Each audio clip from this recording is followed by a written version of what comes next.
Hello everyone and welcome to yet another recreation programming session with Mr. Zozin. In POSIX, which is sort of like a standard for different operating systems like Linux, FreeBSD and stuff like that, there's a very interesting mechanism called process groups, right? And it allows you to group processes, right? So believe it or not, the name is kind of self-explanatory. And the process group, it can actually deliver signals to all of the processes in a group. And you can also observe the process group as a sort of like a single entity. And it's a very useful and interesting mechanism that is employed by shells, right? So bash and so on and so forth. And we are developing our own kind of like a build system. It's not really a build system, it's a header-only library for writing build recipes in C, which kind of makes it a build system, but it's more of a you are developing a very small build system specifically tailored towards your project. And this build system has a mechanism for parallel builds. And and we were exploring how to improve it in the past several streams. The link to the playlist related to this build system is going to be in the description. Right, and so let's actually see what kind of problem we encounter in our build system where process groups might be actually useful.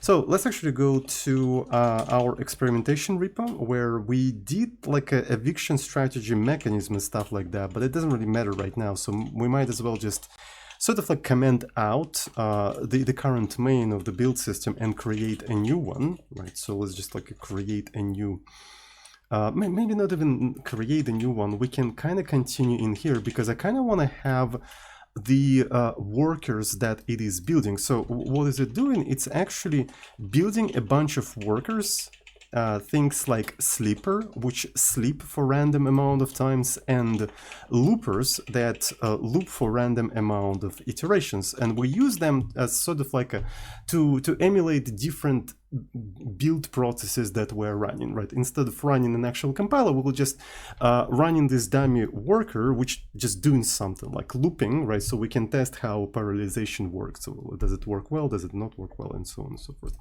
right? So I want to have that because this is what we're going to be running in here.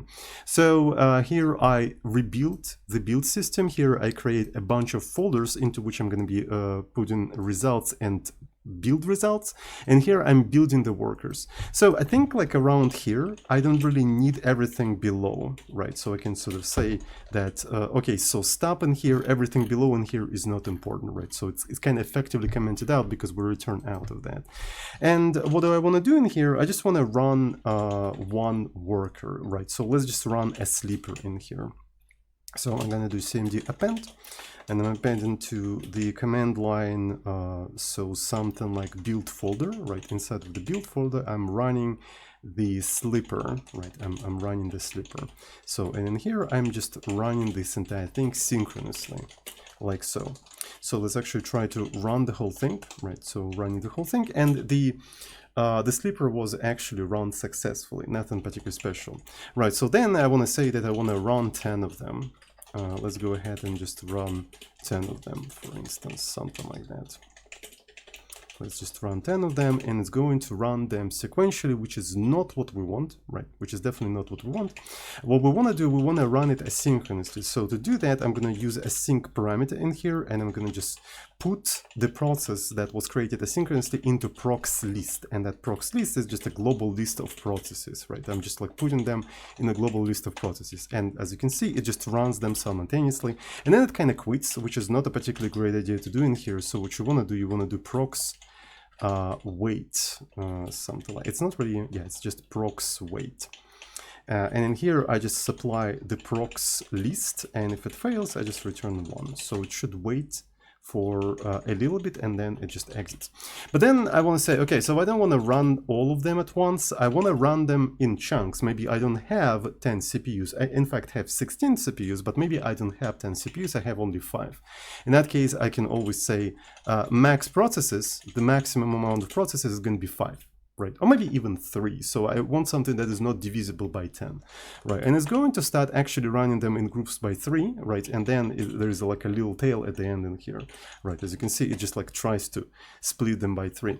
But it's always like a bunch of 3, even though the sleepers actually sleep for a random amount of times, right? So it always waits for all of them, because that's the eviction strategy that it is using. So we have implemented different eviction strategies. Right, so for example, by default, it is using wait for all. It just waits for all of the process groups and then only then creates a new one. Right, so we have a strategy wait for last, the last one in the list. So then we have a wait for rand, and wait for any is the most interesting one because it waits for anyone to finish as soon as possible, and it replaces that process in the list. So that's what it is doing, and it is employing the operating system dependent mechanisms, right? So on Windows and on Linux, you can kind of implement that differently. So let's take a look at how it's exactly doing that. Right, so maybe first let's actually enable that eviction strategy. Let's do evict, and let's just say that the eviction strategy has to be something like that. And I really like this like design where I just like add new parameters and I sort of like scale the whole thing. So it's really cool in here. So if I try to run it, as you can see, it kind of like starts them smoothly, right? It doesn't start them in chunks by 3 anymore. It starts them smoothly. And this is because as soon as the first one stops working, it just creates another one in its place. Right, that's what it's doing. It just creates another one in its place. So how does it work? How does it work internally? Right. So for example, we have the amount of processes in the async list more or equal to the maximum amount of processes. Right. So what we do in this case, we call wait PID with the PID -1. With the PID -1. And this is very important. If you take a look at the documentation of wait PID, right, not this one. It's a wait PID, I think 2. There we go. Right, so here is the PID, and we can take a look at what are the valid values for the PID. So -1 means that wait for any child process. And this is the main problem here. Any child process. We have to wait only for child processes that are within this specific list. But what if I have some child processes that were created outside of that list, and wait PID unblocks on one of those child processes finishing and they're not in a child list? Since in these very small separated examples, all of the child processes are created within this list, it doesn't really matter, but it's a sort of like a test setup. And in fact, in this specific test setup, I actually added an assertion.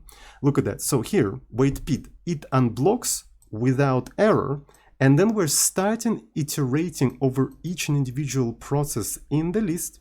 And if we find one, we obviously remove them, and we mark a Boolean variable as true, saying that we did in fact find the process. And then we assert that we always find this process, because again, in this small setup, we always start the processes within this list. But what if we don't? What if we have 2 separate processes? 2 of them. We can easily have this kind of situation.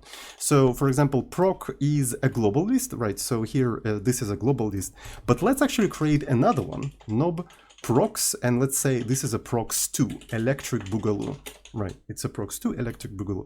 And let's actually put all of these processes in 2 different buckets, right? So for example, maybe depending on whether it's an odd or even one.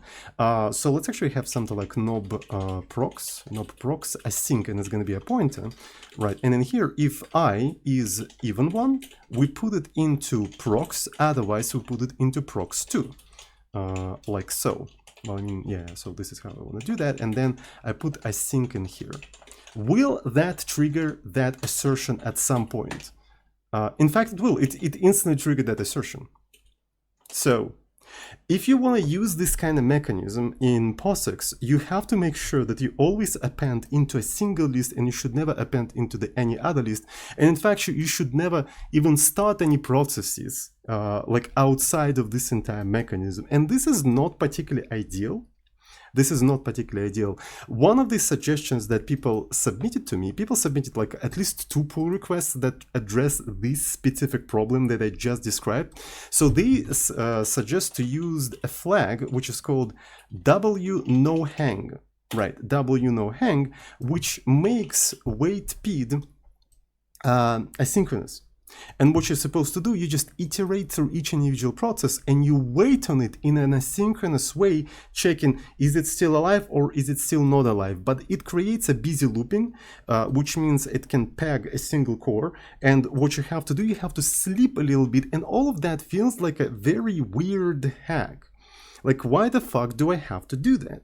Right, it's kind of weird, and especially considering that on Windows there's literally a function wait on any object, right? I think it's literally called like wait on any object, and you can just do that. Like, how the fuck Windows API is better than POSIX? What the fuck? Can anybody explain to me? Like, how? This is not supposed to happen. But if you take a closer look to the documentation of wait pid, you may notice that there is another valid value for the pid in wait pid, which is less than -1. And it means that wait for any child process whose process group ID is equal to the absolute value of pid. Wait, you can group them together. You don't have to wait on them individually. You can group them. What the fuck? Right, and in fact, right, so this is the mechanism. So on top of having a process ID, in POSIX, processes can have also a group ID, which means that they belong to a single group. And you can actually set a group ID of the process using a function, I think a set pgid, right? And it's a command line utility, but there's also a C function that does the similar thing, send pgid. Let's do something, maybe it's a 2. Yeah, it is in fact 2. And there's several things like that. So you have get pgid, so you can specify the pid of the process and you can get the current group and stuff like that. You can set it. And then through these kind of functions, get gearp, you can get the group of the current process, but it's kind of equivalent to just, you know, getting the pid of yourself and stuff like that. And so the question is how do you create a new group? That's the real question. Okay, I can set, I can spawn a bunch of processes. But then how do I set it to the group? What is the valid pgid? What is the valid pgid? This is a very interesting question. And furthermore, like, what is my pgid? Who sets my pgid? Right, so we need to explore all of that stuff. So let's actually go ahead and run some experiments. Let's literally write a program that just gets its own pid and then tries to get its own pgid and see what all of that means, right? So there's a lot of documentation in here which explains all of this kind of stuff, but I mean, it's kind of fucking boring. Let's actually do experimentation, because this is a recreational programming, not recreational reading, right? So we're doing programming, we're not reading. Sometimes we do read when it's important, but generally we have more programming than reading.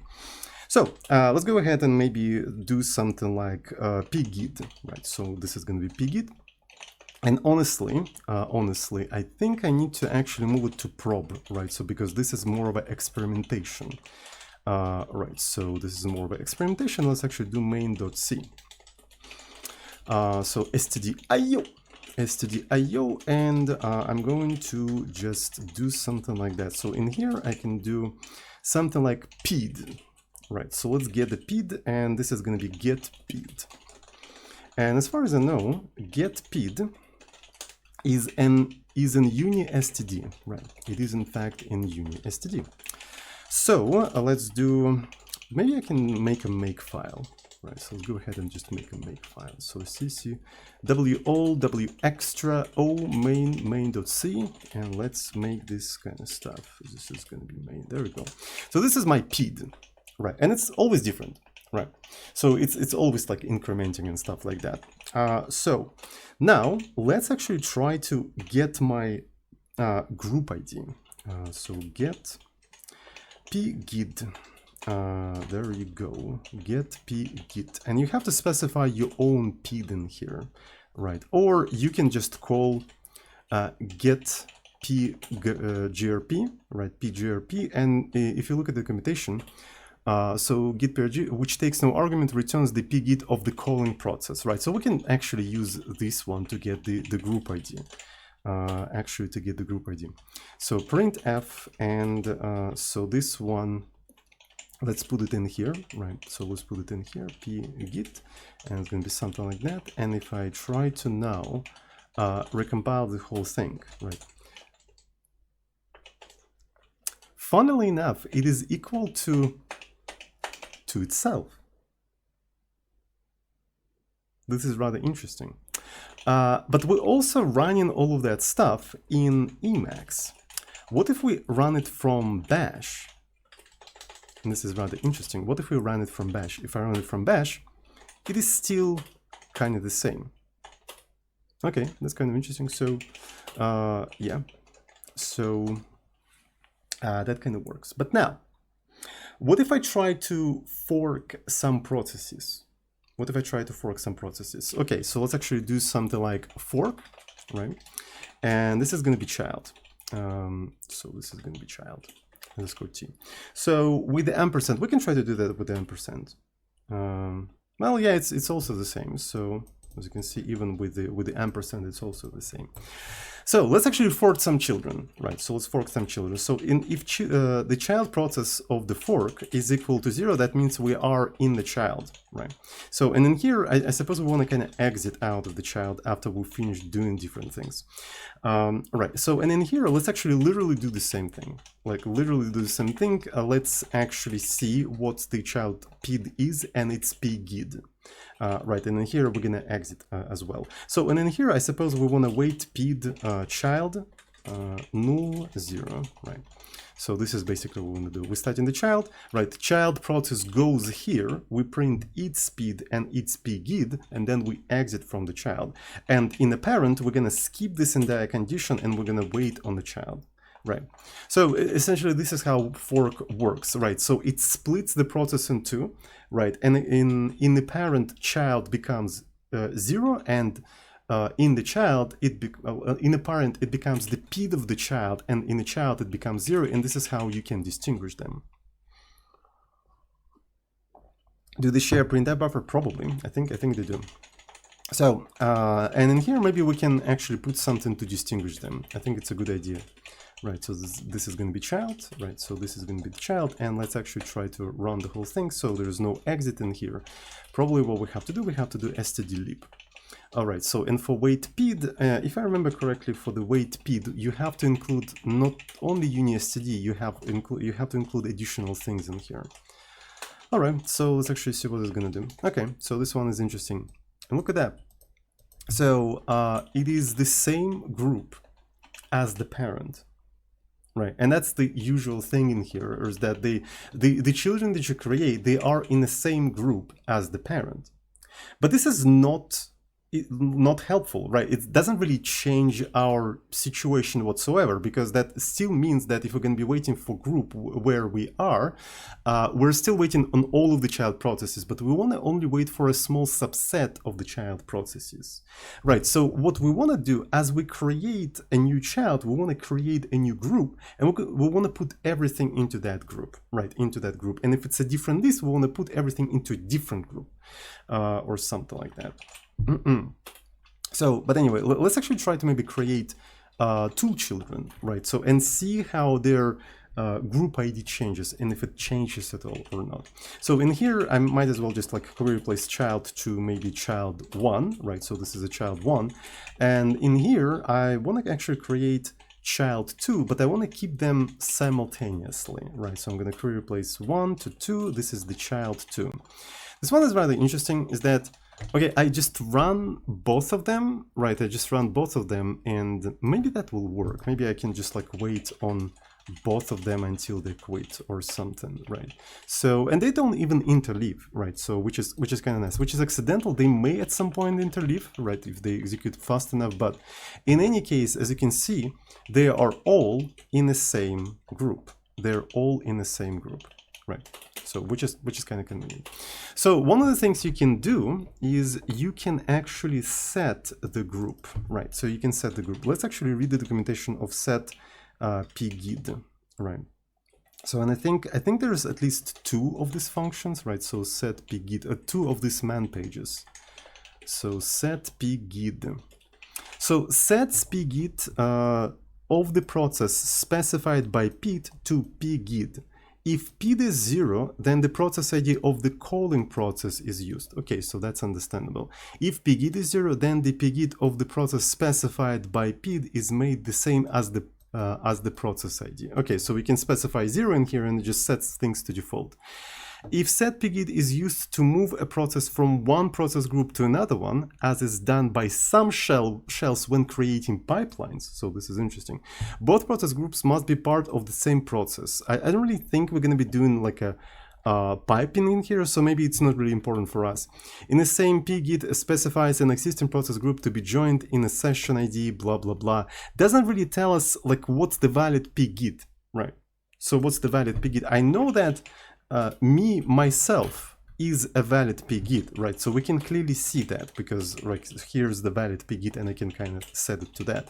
But how I create a new one? That's a very interesting question. So as far as I know, there's like several man pages in here, unfortunately, right? So this is 2.1 and there is also 3.1. Yeah, so okay, so there is a separate man page of set pgid that just talks only about a set pgid, and this is where very useful information is located. So this function shall either join an existing process group or create a new process group within the session of the calling process. It creates a new one. So the process group ID of the session leader shall not be changed. So there's also a notion of session, but we're not going to be touching upon the sessions, right? So as far as I know, in POSIX, there's processes, there's groups of processes, and there are sessions which are groups of processes, right? So we're not going to be touching upon sessions. We're only interested in groups in here. So upon successful completion, the process group ID of the process with the process ID that matches pid shall be set to pgid. Okay, so it's just like you can create a new pgid. So if I understood correctly, you can just set your own pid as pgid. You can say, okay, so I am now my own group, right? And this is exactly what's going on in here. This is exactly what's going on in here. In fact, we can even give it a try, right? So we can even give it a try. In the child 1, we can try to do set pgid, and I'm setting my own pid, which I can say, okay, 0, right? Is that how it works? Right, so yeah, so 0 means that myself, and I'm setting myself to myself, right? So if I put 0 in here, that means my group is going to become myself. All right, so if I try to run that, as you can see now, the group of child 1 is its own PID ID, and it went absolutely successful. I can even confirm that. I can just get the return, and I can say that I'm asserting that this is a successful operation. So what you can do, essentially, you can say, okay, I'm in my own group now, and I do not belong to this group anymore. As you can see, I do not belong to this group anymore. Essentially, what we want to create 2 child processes in their own group, which is separate from the group of the parent. That's what we want to do. Which means that now we have to kind of remember the child, the child 1 PID, and now we have to use the child 1 PID as the process group for the second child as well, like so. And it is in fact possible. Look at that. So the second child is in the same group. It is in the same group. And this one is its own group, which is not related to the group where all of the children are. Which means now I can wait not on each individual child separately. I can now wait on a whole group. According to the documentation of wait PID, if the value is negative and it's less than 1, its absolute value is the group ID. So what I'm doing in here, I'm saying I'm waiting on both of the children simultaneously. I'm waiting on both of them simultaneously. And the result is actually the PID of the child that died, that quit, right? So in here, what we can do in here is just like take something like this, and we can say, so pid dim, something like that, maybe something like this, exited.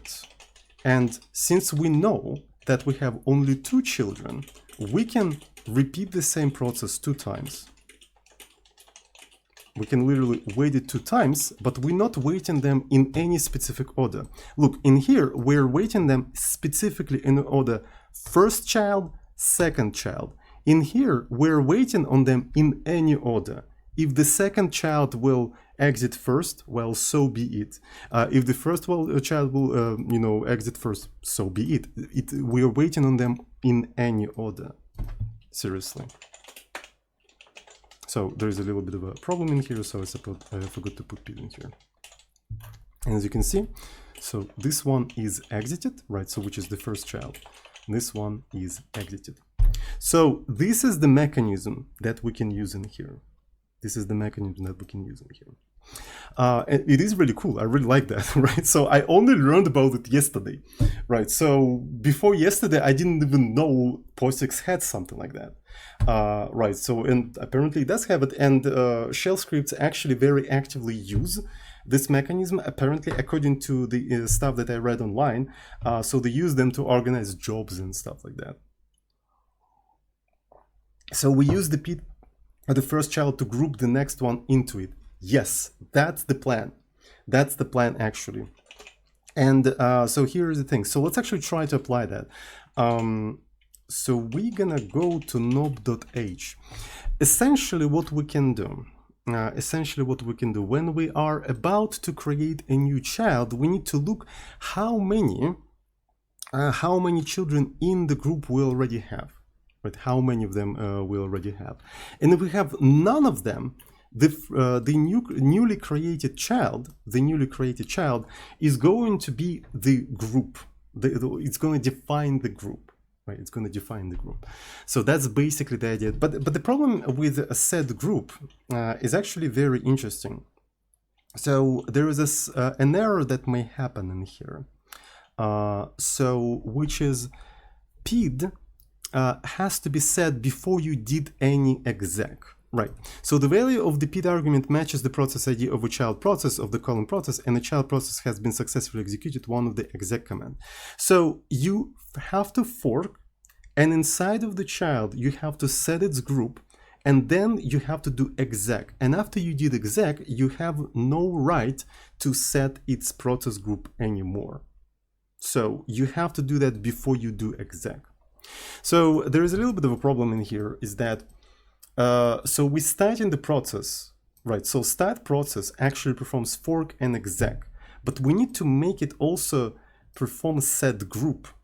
And I accidentally made a mistake of making this particular function part of the API, but I haven't released that API yet, right? So I haven't released this API yet, so that means I have an opportunity to change it.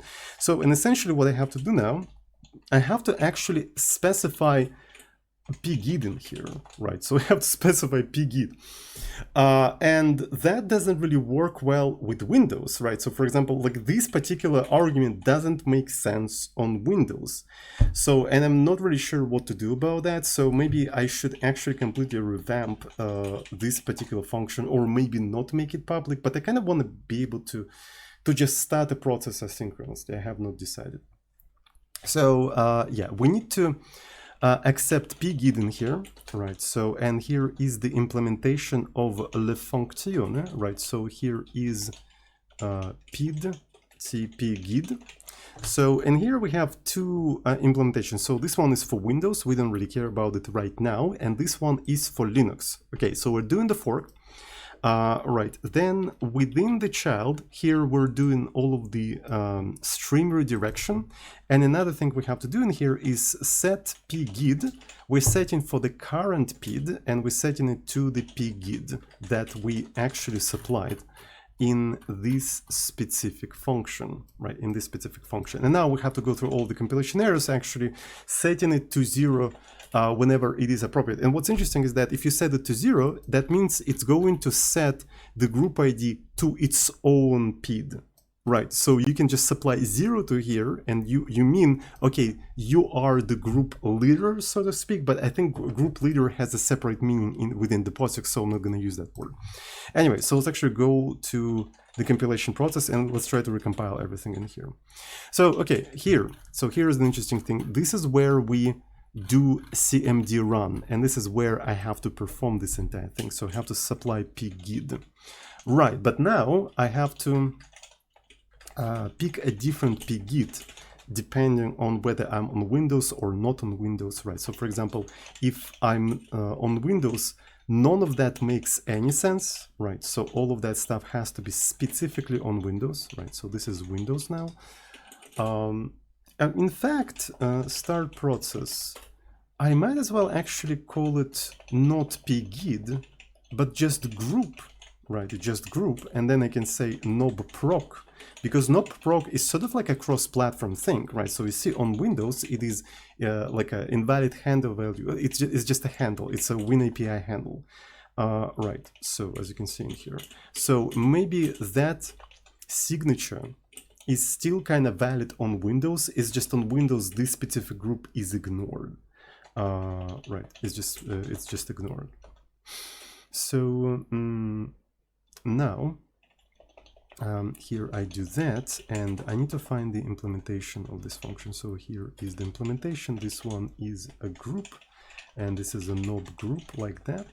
And where's pgid, and this is just a group like that, right? So it's a little bit more natural type and more neutral name proc. All right, so let's actually go to the compilation errors. So here it is. This one is interesting. So this is just like one of the stub functions. Well, we can put 0 in here. This one is a 0. We don't really care about that. This is a 0. This is a 0. In majority of the cases, I think we can just put 0 in here, right? So because we didn't care about any of them in this specific case. Okay. So now let me find cmd run opt, right? Cmd run opt, where is this function? Where is the, yeah, here it is. And here, where is the Windows? Here is the Windows. Okay, so what I want to do, if you are not on Windows, and we are doing asynchronous stuff, right? So we are in a synchronous realm, and the eviction strategy is specifically evict. So evict, wait for any, and opt async count. Actually, this is not a reference. It has to be dot in here. Reference is async, and if count is 0, it has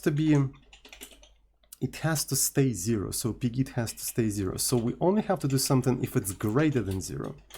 If it is greater than 0, I suppose what we can do, we can actually kind of take the first element, and we can take its group ID. So we can do something like pgid is equal to get pgid, right? So we're just taking the, the group ID of that specific thing, and that's the thing. On top of that, it would be kind of nice to maybe make sure that it didn't fail, because the separation may fail for whatever reason, right? Especially if the process died. I think if the process died, you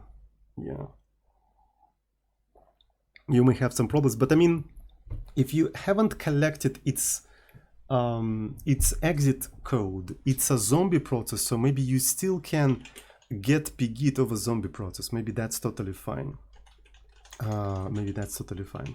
So, and in this specific case, then it go further, and then it's going to fall through in here, and it's going to work as usual. So let's actually try to recompile this entire thing. So this is evict. So, and in here it is equals.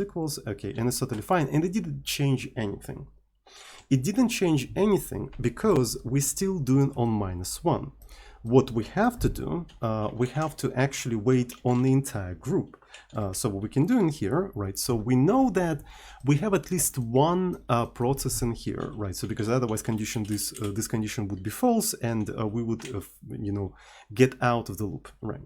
So we can do pgid get pgid of the first thing. So we're getting this thing of the first thing, something like that.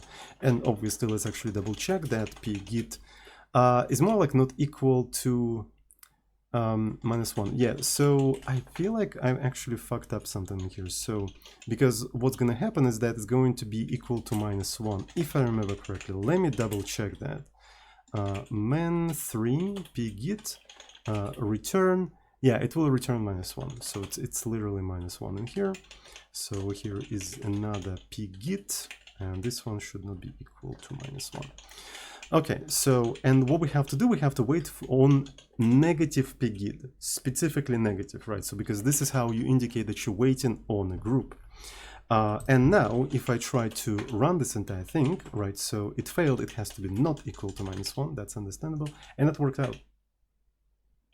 We have two lists now, two separate groups of lists, and that assertion of being not found is never triggered, because we're waiting on a smaller subset of child processes. So that's how you do that. So yeah, and I think it is a much better solution than busy looping with w-no-hang and stuff like that. It's much better solution, right? So, but it requires creating things in a very specific way, right? What if we created the processes outside of cmd run opt? Or, namely, what if the processes within this list belong to different groups? There is a very interesting invariant in here that we must check. Essentially, is that all of the processes within this list were created with cmd run and are in the same group. So, and this kind of creates a very interesting incompatibility with a previous way of doing asynchronous stuff. Do you guys remember what was the previous way of doing asynchronous stuff? In a previous way of doing asynchronous stuff, I think we can even maybe find that in a mutualizer. Yeah, so in a mutualizer, we can probably find something like this. Here is the Linux, and we were building raylib somewhere. Where we building raylib? I don't remember where we were building raylib. So here's the nob Linux, and how do you do raylib? Oh yeah, here it is, build raylib. Okay. So the way you would do that, where is this? So this is a run sync. There was some async somewhere. I wish I could find that. Here it is. Okay. I think that's how we do that. So you would just create an asynchronous process, and you would just append it to the proc, and only then you would wait on that proc. So essentially, what if somebody appended a bunch of processes like that in an old-fashioned way, and then appended a bit more by using cmd run, cmd async proc. But cmd run assumes that all of the processes within this list were created through cmd run, and none of the processes there were just appended like that, even though before it was totally valid. Right? You can still break this entire system by just appending this kind of thing manually, and it is valid because that's how we used to do that, right? So we kind of have two incompatible ways of doing asynchronous stuff, and we kind of have to do something about that. So one of the things I'm thinking about is just like forbid that explicitly. Just forbid that explicitly. Can't you just change append function? Dude, da append is a generic function that appends any element to any array. You can have array of integers in here. No, it's a generic function. Anyway, so my idea is to explicitly forbid using these two mechanisms essentially. So basically, when you do cmd run, internally cmd run would iterate through all of the processes in the list and check if they are in the same group. And if they're not, it will fail with assertion explaining to you very nicely, very politely that you are using API wrong. I think that's a good solution here. So basically, do not mix up these two ways. And it's very easy to check that the user tried to do something like that. It's very easy to check that. Essentially, just like go through all of them, right? So go through all of them, and if one of them is not in the same group as the others, well, assert that and tell the user, don't do that, please. Do not do that. Always just use this specific mechanism or the other. You are okay, whatever. Let me see what we need to do in here. Let me see what we need to do in here. How are we going to be doing all that? I suppose we literally have to just like iterate them, right? So we have to iterate them. So for size t, but maybe I have to iterate a little bit earlier. Yeah, so it's totally fine. Yeah. So this is going to be for size t less than that. opt async count. So we're just iterating all of that stuff. Emacs, you are being silly. Stop being a silly, Emacs. So what I'm thinking is that maybe we can start actually from 1, right? So which will allow us to always just refer to the first one. So this is going to be async. Async items. So this is I, and we can do get pgit. We're taking a git pgit, and then we're taking the zeros one, right? So we're taking the zeros one, get pgit like so, and we literally just assert. Maybe not even assert, right? So because assert is very easy to disable. That's the problem with asserts, because you can always do.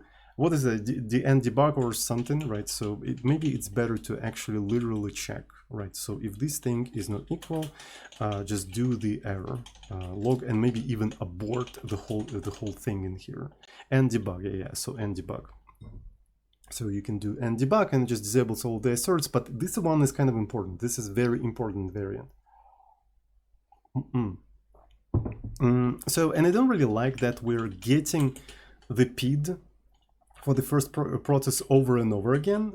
It would be better to just like pre-get it like that. It would be better to pre-get it like that. But that implies that we may not have the first element in here. So Emacs is gonna, yeah, okay. Okay, so it didn't reindent anything weirdly. So that means we have to additionally check that we still have something in there. We still have something in there. So we have to make sure that this thing is greater than 0, otherwise none of that makes any sense, right? So this is going to be something like that. Right, so and then we're starting iterating from 1 up until here, and we're checking and so on and so forth. So this is going to be an error. So how are we going to explain all of that stuff? So maybe I'm going to do a to-do. Incompatible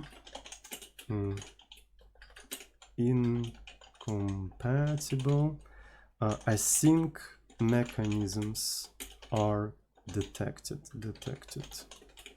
Explain the user that they are wrong, right? So I don't really know what to put in here. What would be a good explanation on what is going on for the user? So I'm going to think about it a little bit later. So in here, I might as well also put an assert in here, right? So this is an assert, and let's call it cpgid, right? So it's going to be c_cpgid, like so, and we also want to assert that this one is not equal to -1, right? So this one is also going to be abort. Okay. So yeah, we're taking this group. Interestingly, we kind of have a repetition of the code in here and in here, which we probably can avoid by just grouping all of that stuff like that. We can actually avoid that. So this is the condition, and that seems to be fine. Right, so we have some stuff in here, so we have some group, so we check the invariant, and then we're waiting for some things in here. And this assertion is also kind of nice to have just in case, even though I feel like it will probably never happen, but that's exactly what asserts are for. They are for conditions that will never happen. You know what I'm saying? It should never happen, but it happened, and that's what assertion is for, just for the things that accidentally happened that shouldn't happen. Anyways, so might as well. So here we just return false. Maybe it makes sense to also return false in here.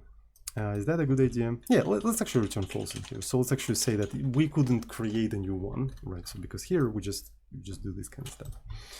Right, and then O3 happens. Yeah, exactly. So does it compile? That seems to be compiling. What's funny is that, so all of that works. Look at that. All of that actually works. So that's the, wait, did it say that? I was looking at this other screen and I think it happened. So it did in fact happen. Fuck. Split second, yeah, so it did in fact happen. So, like, it shouldn't really happen, but it happened. Damn. Alright, so why would it happen though? Incompatible async mechanisms are detected. Explain to the user that they're wrong. UB undefined behavior. You think it's because of the UB? I actually don't think so.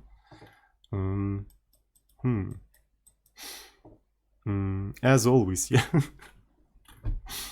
That's bizarre.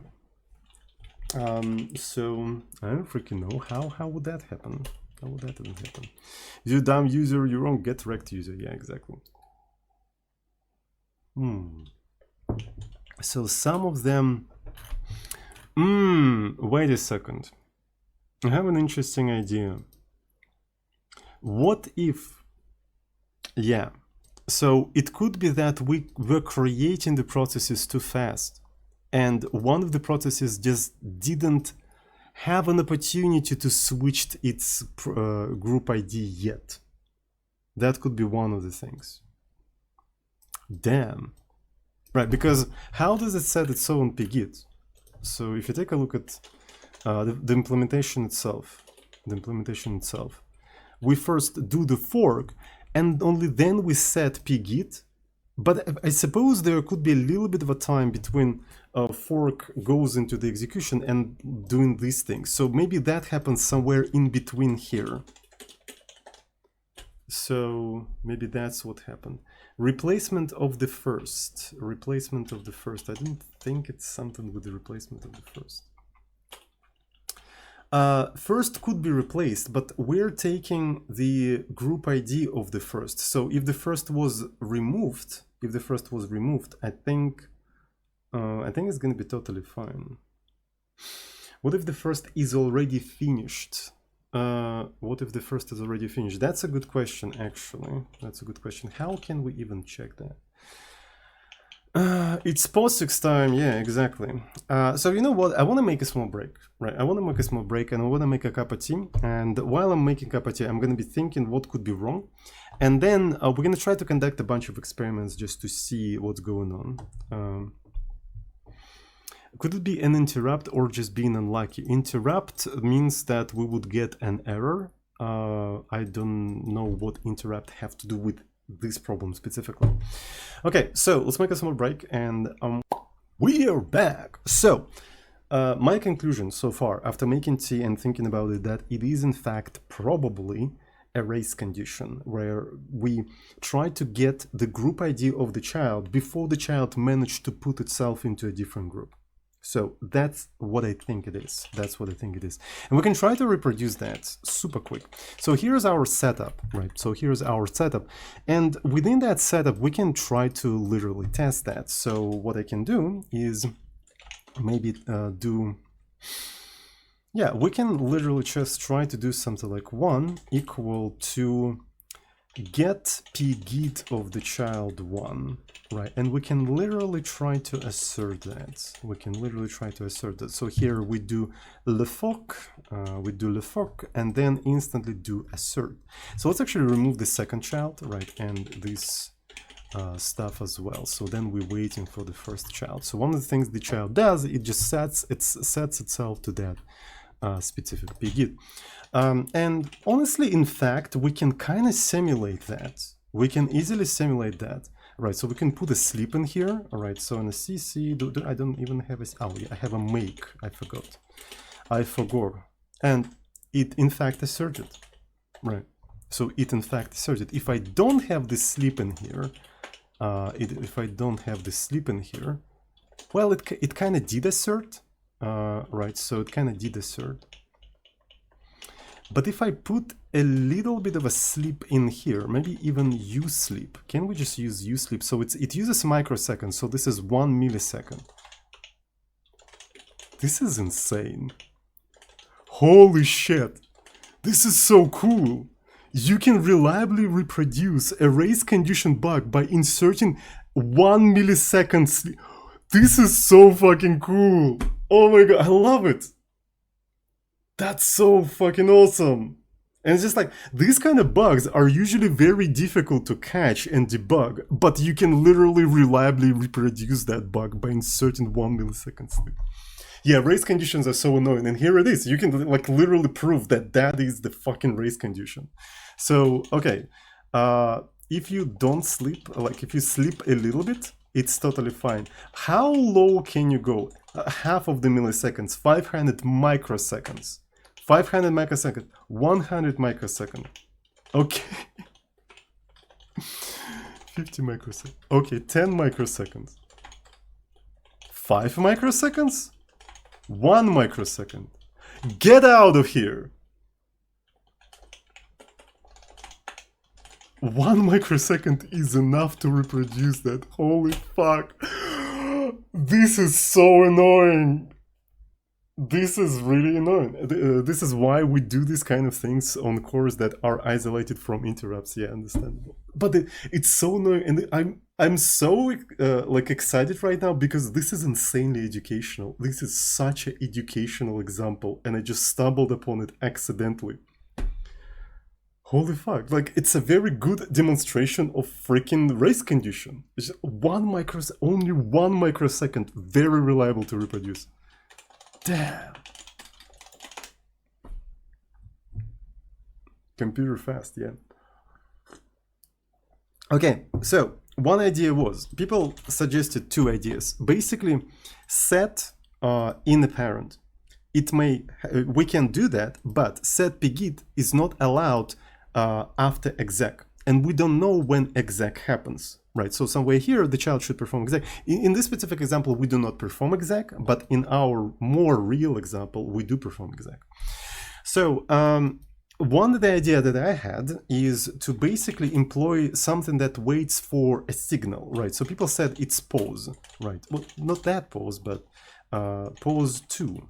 This one, yeah, wait for a signal. So pause causes the calling process or thread to sleep until a signal is delivered that either terminates the process or causes the invocation of single catching function. So basically set, in fact, set it in the parent, right? So set it in the parent, but as soon as you go into the child, pause, right? Pause. 1 microsecond is a long time. It is true. It is true. So is there a nanosleep? It also depends.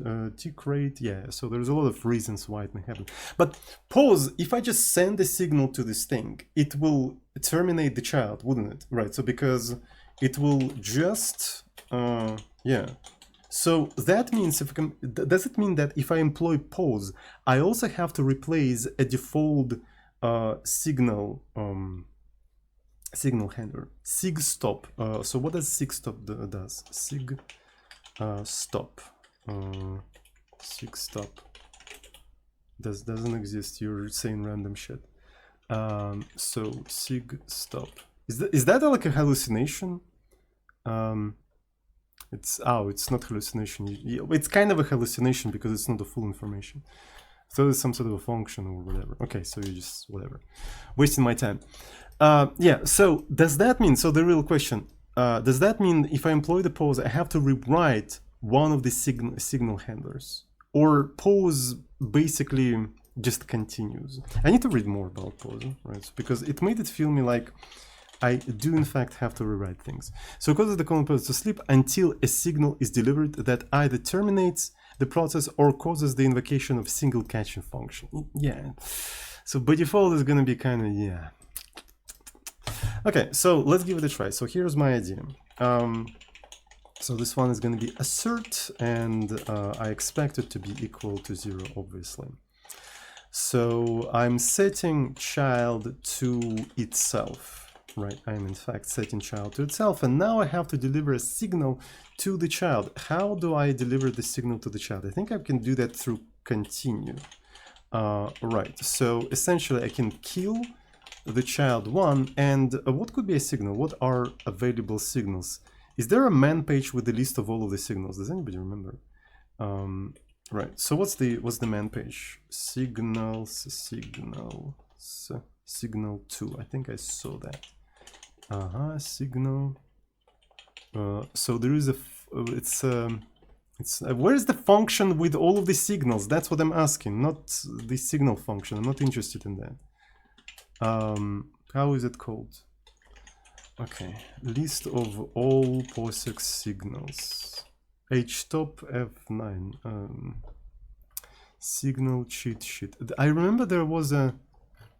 it's a 7, isn't it? Yeah, it's a freaking 7. Signal 7. Signal 7. Where is that? Here it is. What we can actually deliver there? What would be a good signal to deliver? Maybe user, I guess think. So something like user defined signal 1. Is that a good one? Sig.cont. Okay. Sig.cont. Continue if stop. Ooh. Does that mean it's going to...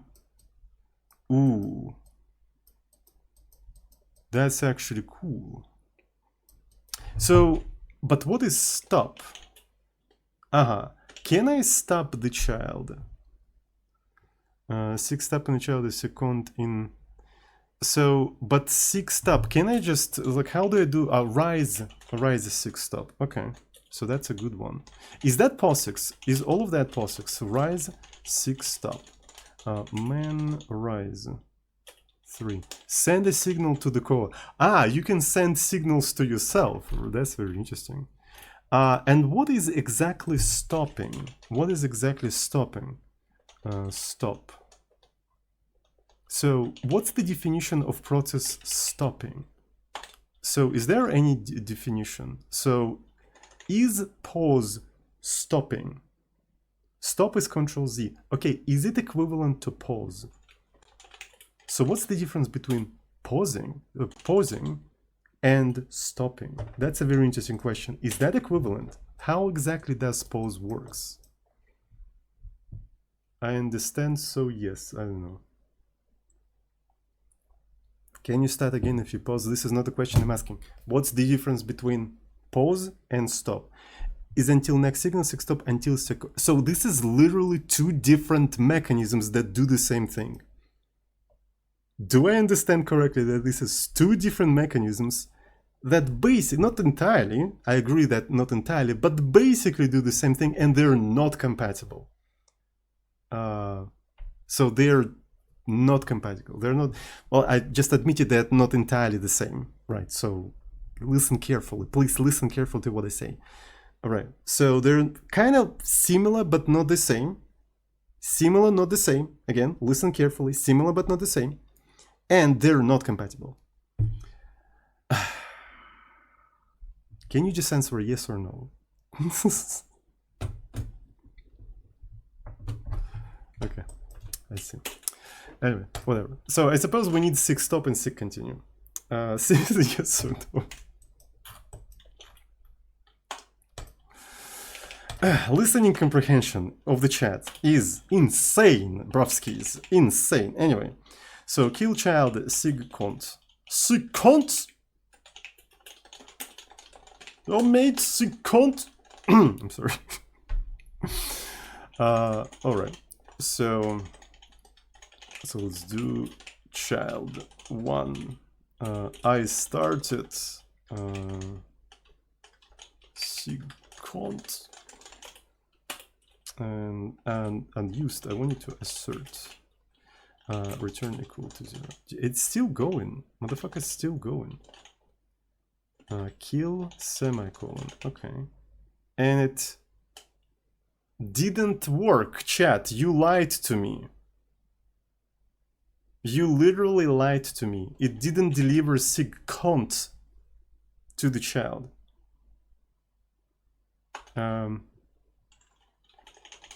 So rise sig stop. Kill doesn't kill. It just didn't work. Like, none of that fucking worked. So I sig stop myself. It in fact stopped. Right. So yeah. So we still have an opportunity for a race condition. So essentially it delivered signal before it Wait.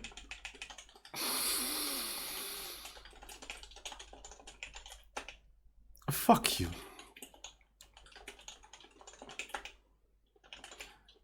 How you're supposed to use this mechanism? Can anybody tell me?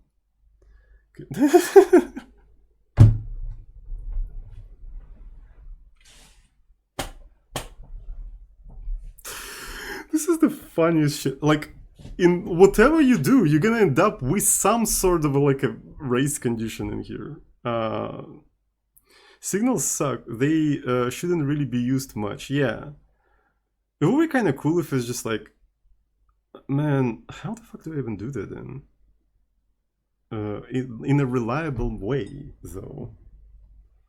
Just add you sleep. Yeah, but how are you supposed to do that, like in general? How are you supposed to even do that? Mutex, mutex are needed for shared memory. We don't have a shared memory. So reverse signal to the parent. No, well, parent should not block like that, I believe. Parent should not block. But I mean, eventually it is going to work, right? So eventually. One of the things we can try to maybe do.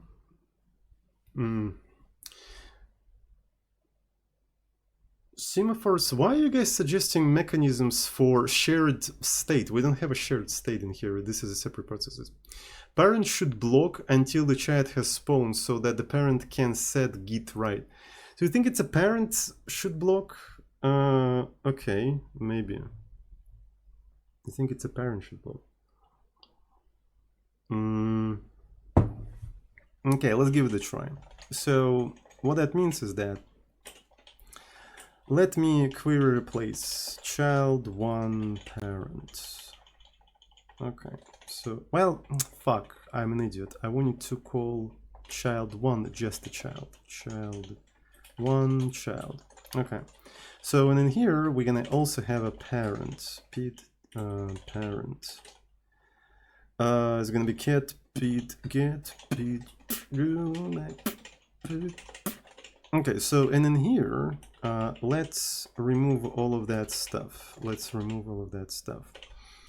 So after we started this entire thing, I'm gonna rise sig stop. Right, I'm gonna rise sig stop. And then I'm gonna assert that child is equal to get.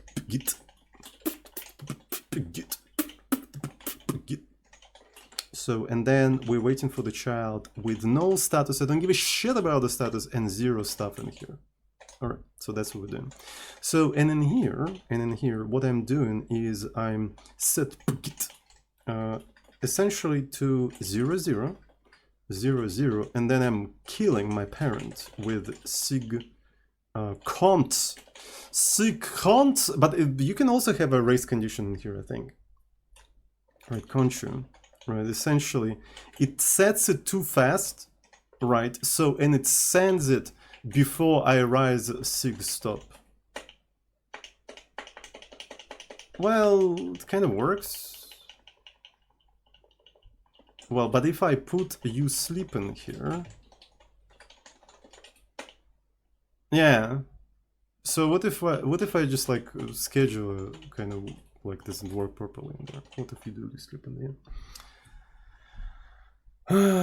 So schedule is not used for orchestration. Yeah, I'm thinking that this is a kind of a dead end. And the reason why we're doing this kind of stuff in general, right? So the reason why we're doing this kind of stuff in general is because we just want to check whether all of the children are within the same group, right? So that's the only thing we want to do. We want to check if they are all within the same group.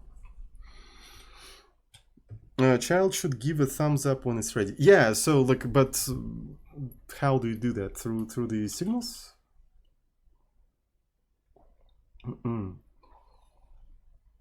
It's one way to do that, but the only thing that kind of worries me is that if you sleep a little bit in here, right, it's instantly, it's just like, yeah, it's a race condition immediately. But if you don't sleep, so that means it's just like accidentally working. It's just accidentally working. While expected to, yeah, so that's somebody actually posted a funny thing. While expected not equal, yeah. So, but it's kind of bizarre, isn't it? So wait pid untraced to wait until chat stopped with sig stop, then sig cont. Oh, this one is interesting. So untraced. Wait pid. W, where's W? Untraced. Oh, it's a wrong one. And then wait pid. So it's a 2. W untraced. Also return if child has stopped, but not traced via ptrace. Status of traced. Okay, so we also need to double check that. Yeah. Okay. So let's give it a try. So we're gonna rise sig cont, rising sig cont, and then we're waiting for the pid. Right, so it's going untraced. Then we're setting pgit of child to itself, then sending to the child cont, and then checking for this entire thing, and then already waiting for the rest of the stuff.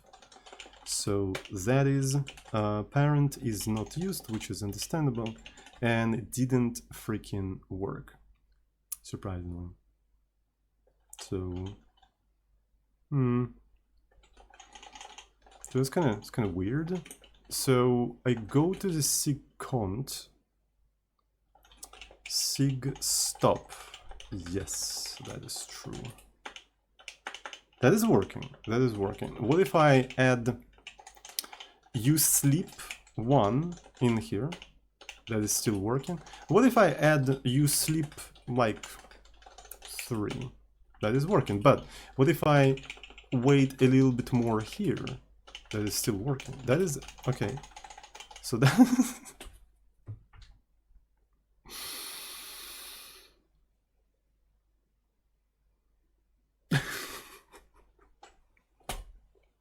I mean, it works, I suppose. Okay. But we need to make sure that it literally stopped, right? So that's what we have to make sure in here. We need to make sure that it literally stopped. And yeah, so let me see. Where is the wait pid? So also return if child has stopped but not traced via ptrace. Status for trace children will also stop provided blah blah blah. Stopped. If stopped. So you need to have a status, right? So you need to have a status in the w status 0. We supply that w status, okay, and we can do something like this. W sig stop. It returns true if the child returns number of the signal which caused the child to stop. Okay. Should stop to deliver the signal. This is possible if colon using okay, so that matches. So w status assert true. Okay, so this is that. Then we're setting the child, then we're sending the whole thing in here. Right, so child continues, and then we're waiting on the child. All right, so let me, okay, so this is very important. This particular assertion actually works, this particular assertion.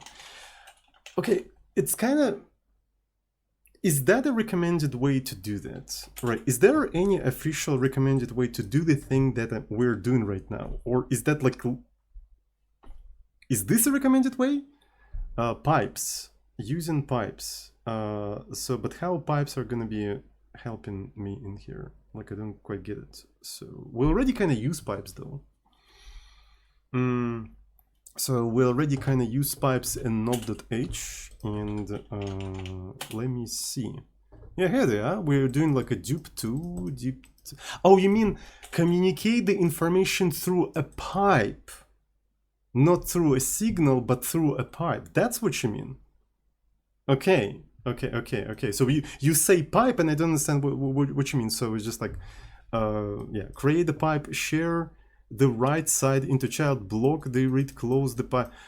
Okay, that is kind of dumb, but I mean, I guess that's how you do that.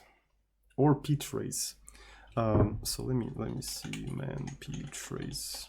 So process trace. System call provides a mean to which one process. Oh, and you can basically trace when it's stopped or something.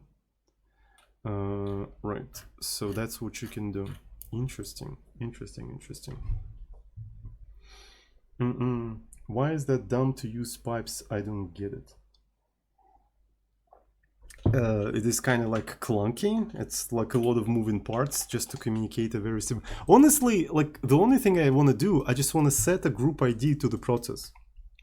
That's it, in a reliable way. Why do I have to build a whole freaking machinery to do that? Doing that feels like a, you know how an LLM starts reasoning, and it starts reasoning in the wrong, absolutely fucking wrong direction, and you're reading what it's reasoning about, and it's just like, holy fucking shit, I just want a simple fucking thing, shut the fuck. This is what it feels like. I just want to set a group ID to, why the fuck we're building pipes now? That's why it is dumb. There is nothing wrong with pipes. In general, as a mechanism, it has its uses. Bro, I just want to set a group ID to a fucking process. Why the fuck we're building pipes now? You see what I mean? That's why it's dumb. So it's just like, I just want to set a fucking number to the process. Can I just supply this number in here somehow? Or maybe some sort of parameter, just like a new group. And that's it. And I don't have to do any of this shit. Can I do something like that? That's why it's dumb. Right, so do you understand now? Do you understand? Maybe with clone, maybe. Okay, let's take a look at the clone. So it's just like, I think it is a reasonable frustration. I think I am experiencing a reasonable frustration. Like, bro, I want a very simple thing. A very fucking simple thing. And you're just not allowing me to do this. Like, what the fuck? Okay, so clone... create a child process. Okay, so it's more like, but is that a Linux or is that a POSIX thing? All right, so this is very interesting. So standards, Linux, right? So that's the thing about Linux. Maybe I can do that. So what I wanted, a group. Wait, C group, file descriptor for target. C groups is a completely different mechanism, by the way. Linux C groups. Right.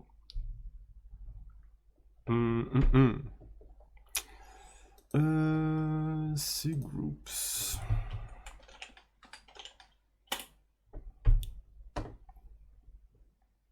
So if we have clone, where's clone 2? Holy shit. Well, yeah, there is a clone 2. There is a clone 2. There is even clone 3. C groups is a completely different mechanism, right? So which is developed by Google, by the way. So Google created this thing for their needs, and as far as I know, Docker was built on top of C groups. So this is not what it is. And I want to do clones, honestly. I kind of don't want to do clones, but I guess like doing the pipe is one way to do that. Doing the pipe is one way to do that, or doing this thing, because there's so many ways. So I was just wondering if it was completely wrong. That's why I was asking. I have no idea what you're talking about. I don't even remember you. I already forgot. So just keep in mind that I already do not remember you. I don't remember people in the chat. So why pops? Oh, you're the one who asked about why pops are dumb. Like, again, when I answer to these kind of questions, remember that I do not fucking remember you. So there's too many people in the chat. So don't take it too personally. That's what I'm trying to say. So let's actually maybe try to not do that. To just like use this mechanism. So what does it say? Oh yeah, there's no new group in here. So we should probably try to do the pipe, but that just means I have to learn how to do stuff with that specific pipe. But maybe with the pipe it's going to be easier. So let's give it a try. New like pipe. So this is a creating a pipe. And so there's also pipe 2, but pipe 2 is needed if you want to do flags. And it's equivalent and stuff like that. Okay. All right, so we can create le pipe au chocolat. So here's the pipe, and I just supply this pipe in here. Right. I just supply this pipe in here, and I don't remember which end is writing end and which end is reading end. So pipe unidirectional refers to read. So that's what it is, refers to right end of the pipe. So this is kind of important, I believe. So we literally copy paste that from the documentation. So this one also may return the result. So let's assert that this thing is equal to 0. Right, so that's the pipe. And I suppose instead of just like stopping, right, instead of stopping, we have to try to read from the pipe, right? We have to try to read from the pipe. So reading from read end, pipe fd0. So do we have some sort of a constant in here? Why not clone? Because it's not POSIX, I already explained that. So read and right end.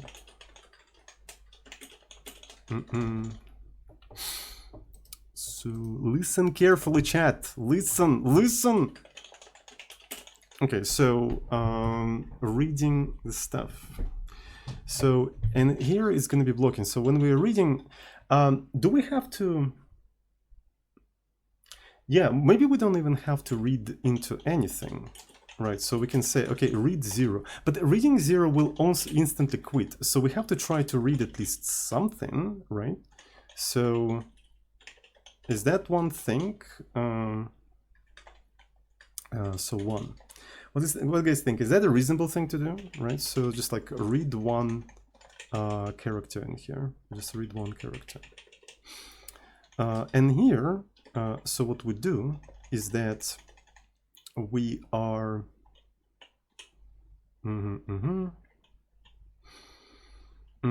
setting this thing to itself, and then we are closing. We're closing the right end, pipe fd right end. We're just like literally closing the pipe end. What's funny is that we can maybe even close the read end, right? So here we can close the read end, and here we can close the right end. Then we're trying to read from that end. We set pgid, right? So and something like that, assert, and we're asserting now child equal to get pgid. Maybe I'm doing some bullshit. I really apologize if I'm doing some bullshit, but I kind of trying to figure out all of that stuff myself. All right, so let me try to. It makes it actually makes, and if I try to do something like that, it works.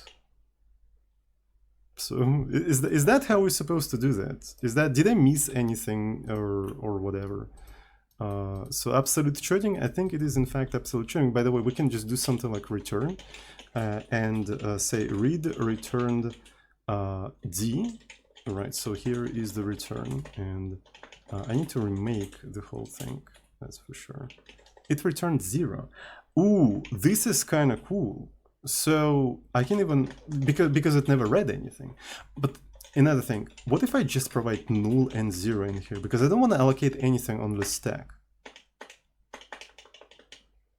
Is it going to block ever? Okay, so I'm gonna try to sleep for 100 microseconds in here. What if I sleep for 1 second before I do the thing? That's kind of cool. Well, forgot to make. Fuck. Well, I mean, no, I didn't forget to make. I do make. Everything's fine. So something is wrong in here. So this is the parent child printed bullshit. It never blocked. I suppose it never blocked. Yeah. So that's basically happened. So then I set its pgid. I set its pgid. Okay, so that's understandable. Now, I think I do need this extra thing in here. Yeah, I do need this extra thing in here. I need to have like at least one. Yeah. Is it possible to just try to read a single character but without this extra buffer?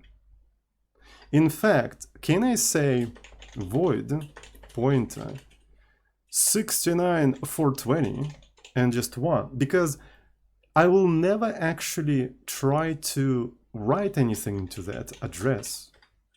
Right, because I will just close it. So that means technically I can do shit like that.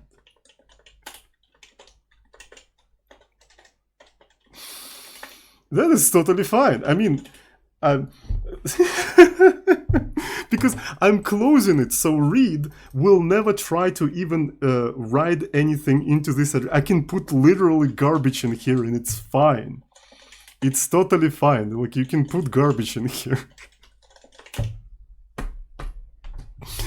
Guys, this is what I call recreational programming. Like, understanding shit like that. That's what makes programming fun. Like, understanding that you literally can put any garbage in here and it's fine. It's going to work as intended. POSIX says it should crash. So, if you provide an invalid address in here, it's supposed to crash, right? According to POSIX, right? Coffee baby. Yeah, I can provide something like, I don't know. Is it possible to spell your mom somehow? I don't know. Not crash, return -1. But I suppose Linux is not particularly POSIX, right? Is it not? It's not particularly POSIX. You know what I'm saying? Like, I'm just saying that this is ugly. That's all I'm saying. Like, do you guys agree that the fact that I have to allocate a single character on the stack purely to do something like this is fucking ugly? Is there something less ugly to wait on a read? So people like. So is there something less ugly? Main. The whole approach look. I agree with that. Do you have any like better suggestions? We can try the signals, but honestly, okay. So I'm kind of growing up on the pipe approach because it seems more portable, right? So because there's too many like weird signals, rising the signals and stuff like it's kind of weird. What are we trying to do? We're trying to set a group in a reliable well. Yeah, it is a cleaner. It is a cleaner. But I hate this extra X, man. I really hate it. POSIX spawn and POSIX spawn up functions provide the functionality to combine fork and exec with some additional housekeeping step. Oh, by the way, POSIX spawn. Yeah, I completely forgot about that. Thank you so much. POSIX spawn. POSIX spawn. Okay, so group.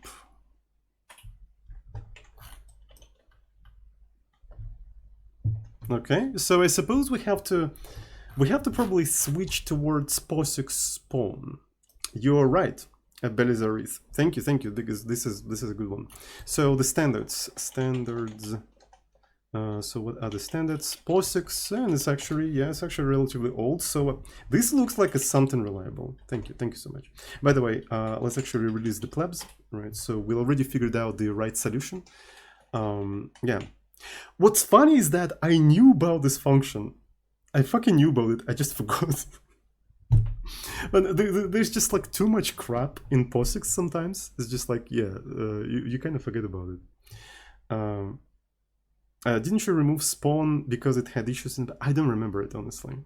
I don't remember. Okay. So, but here is the stuff. So there's a posting spawn file. Yeah, so we'll have to rewrite a lot of stuff in there. We'll have to rewrite a lot of stuff in here. Do I want to do it right now, or do I want to do it a little bit later? Because as of right now, it's just like easier to slap this thing. Just slap this thing and don't worry about it. And by the way, so I want to try something interesting in here. So what if I, for example, sleep for 100 in here? So does it synchronize? I think everything synchronizes perfectly, right? So I think it's totally fine. No better time than now. Well, I mean, maybe. It's just that this is what I have to do, right? So in a fork, I have to set the group ID. Then I have to set the file descriptors, this stuff, right? And now I have to research how to do this kind of thing in POSIX spawn, right? So, and I kind of don't want to do that. It's just like too much effort. I kind of want to do that later, maybe. But we can try to do that. Okay, so POSIX spawn. POSIX spawn. So essentially you have to have file actions, right? So what kind of file actions can you have? Is there any documentation on file actions? File actions. Let's search. Points to a spawn file action object that specify file related actions to be performed. You kind of like, it's kind of funny how you're passing essentially a script, don't you? Yeah, so then the kernel will iterate file actions and interpret them. So you literally, this is a thunk. This is a thunk, literally. Why not set child if before the if condition? Because that means it will be performed on both parent and child. So why would you do that? Just in case? I think it doesn't solve the race condition fundamentally. Right, so passing a script in here, but the question is okay, so here are file, here they are, file action add, here they are, add dupe to. So what is this? This manipulator is a part of this thing. File IDs. File IDs nuts. So this is actually kind of funny because these file actions are essentially a chunk of code, aren't they? They are essentially a chunk of code that you're passing to kernel, and you're asking the kernel, please inject that code before doing exec, but also make sure that some synchronization happens and stuff like. Isn't it not? Right? I think it is. It's literally like a small chunk of code with limited amount of actions that you can perform, right? That you ask the kernel to just then inject. Kind of an interesting solution, is it not? So in that sense, it is kind of a callback. Yeah, it's kind of a callback. But anyways, so we have to actually inject the dupe only if FD is provided. So okay, so I'm just like thinking how exactly I'm gonna approach all of that stuff and everything. So there's a spawn P. Right, so and what is a spawn P? So differs only in point functions supports. So upon successful, what's the difference between them? Spawn P function are used to create a new process. This function were specified by POSIX to provide a standardized method of creating new processes on machines that lack the capability to support the fork system call. So there's some actually hardware limitations where you can't do fork. These machines are generally small, embedded system lacking this is very interesting. So on some machines you physically cannot implement fork. And very small embedded devices. But you still want to kind of support the POSIX way of doing things. So function provides the functionality of combined fork and exec with some optional housekeeping steps in the child process before the exec. So that's the usual stuff. So these functions are not meant to replace the fork and exec systems, system calls. In fact, they provide only a subset of the functionality that can be achieved by using these system calls. So the only difference between POSIX-spawn and POSIX-spawnUp is the manner in which they specify the file to be executed by the child process. Spawn the executable file is the path name. With spawn, the executable file is specified as a simple file name. So this is what I wanted, right? So I wanted to make sure that P means that search it in path, and this is exactly what we need in here, right? So we want to search it in path. So we probably want to do this thing in here.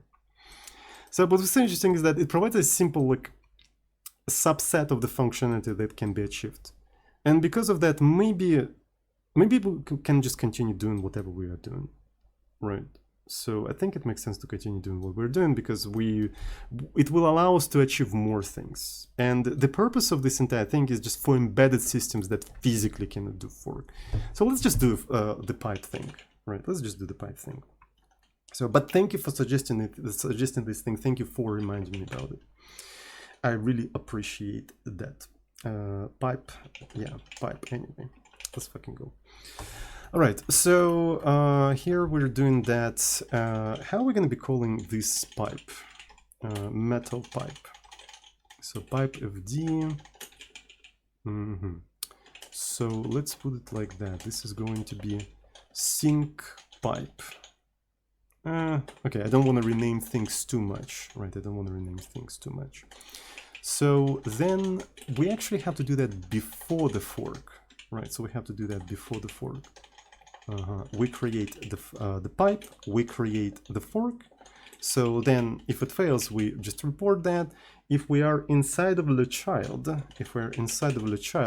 we close the right end, right? We close the right end. Then we are allocating this ugly character. We're allocating this ugly character, and then we are reading on that ugly character, right? And just in case, I think it makes sense to have a valid address here anyway, in case somebody sends something there. So I think it's totally fair. So this stuff has to be done somewhere here. Okay, so we're just waiting, and then as soon as it finishes, right? As soon as it finishes, we have to do something. We can also assert that red is equal to 0. So this is sort of like a synchronization. Okay, so at the end in here, we also have to do this kind of thing. So synchronization pipe. So we're closing the read end, setting the child to the group, right? So this is going to be child, and set pgid 3. Pgid equal to 0. What does it mean? If pgid is equal to 0, the process ID of the indicated process shall be used. Okay, so if I pass 0 in here, that means it's going to be totally fine, right? So essentially, this is equivalent to this. Right, it's kind of important. So that means if whoever passes 0 as a group means that it has to be set to the child itself. Right. So and in here, return, also assert that return is fine, totally fine. And then we're closing the right end of the pipe. So I kind of want to rename the pipe to something else. I want to rename the pipe to something else. I want to call it sync. I can replace pipe fd sync. So, and since I'm closing both of the ends of the pipes in both of the processes, I don't have to deallocate pipe any further. That's basically the whole deinitialization of the pipe. So that's totally fine. That is totally fine. Yeah. So the only thing I don't like about it is just this freaking thing, just like freaking X. Ugly single bytes buffer.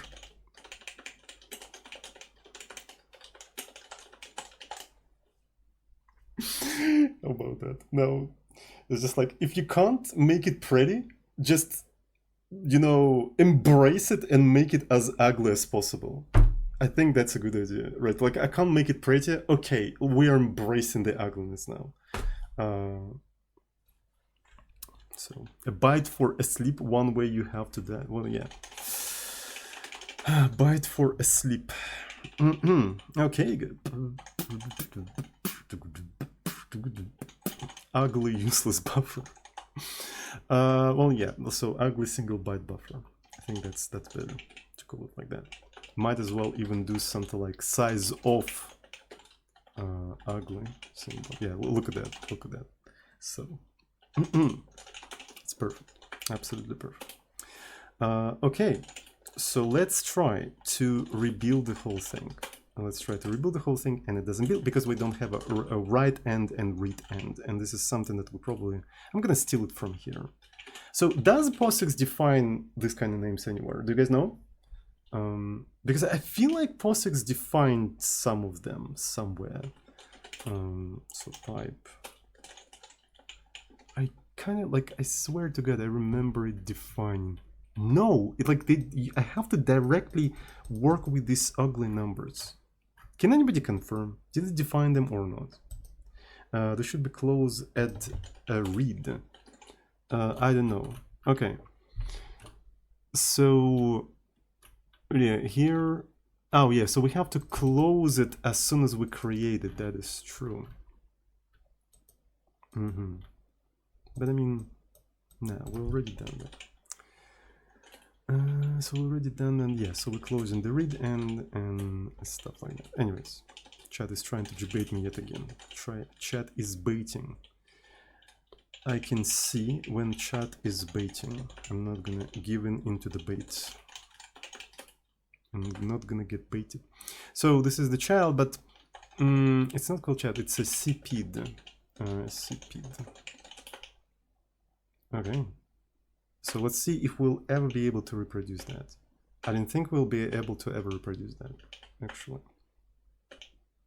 Yeah, I think that's totally fine.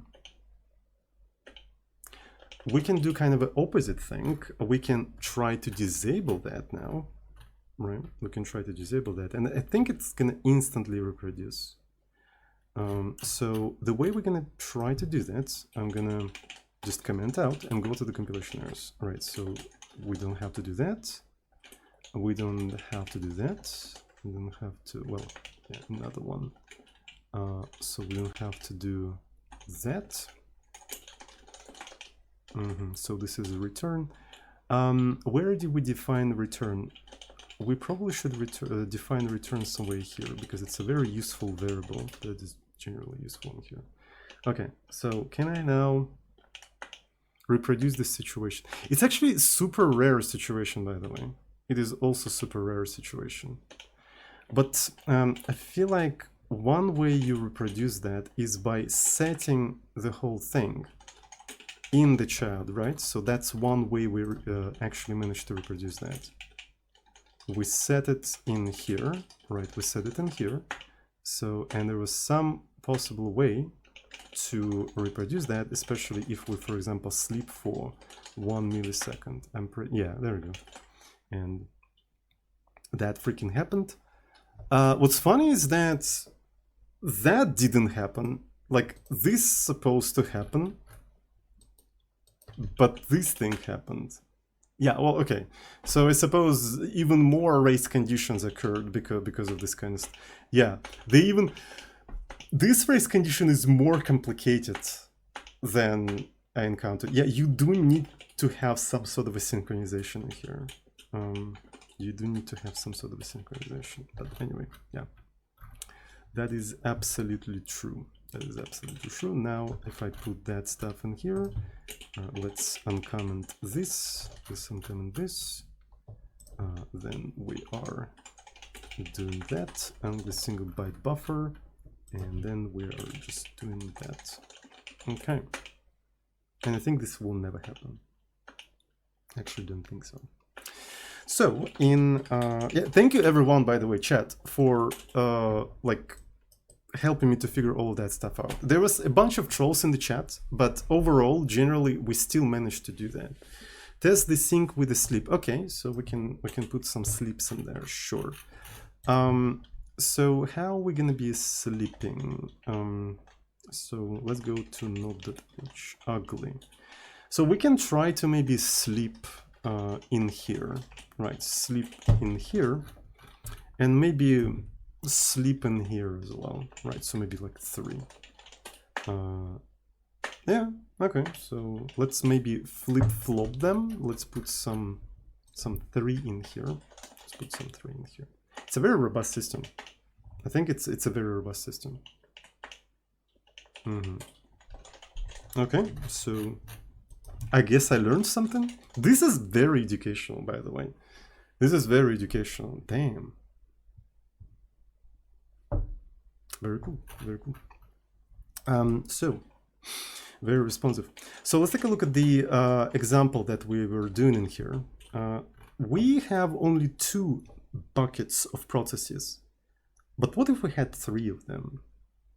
Can we go even further? Right. So for example, let's actually like call them buckets, right? So I'm going to say I'm going to have 5 of them.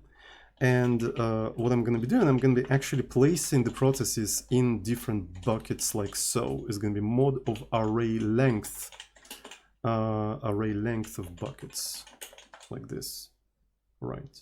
It's just like 5 of them. And maybe let's have like a 20 of them. So will it fail? Because now you have like 5 groups already. So this is a 5 groups of processes. This is going to work. So buckets, it has to be a pointer. I do agree with that. Okay. So with 5 buckets, it is working. So pretty reliably. None of the assertions are failing. None of the assertions are caught. So that is pretty cool. What I want to do now, I want to try to use some of the legacy mechanisms. Right. So essentially, let's go back into a single proc in here. Right. So this is going to be proc.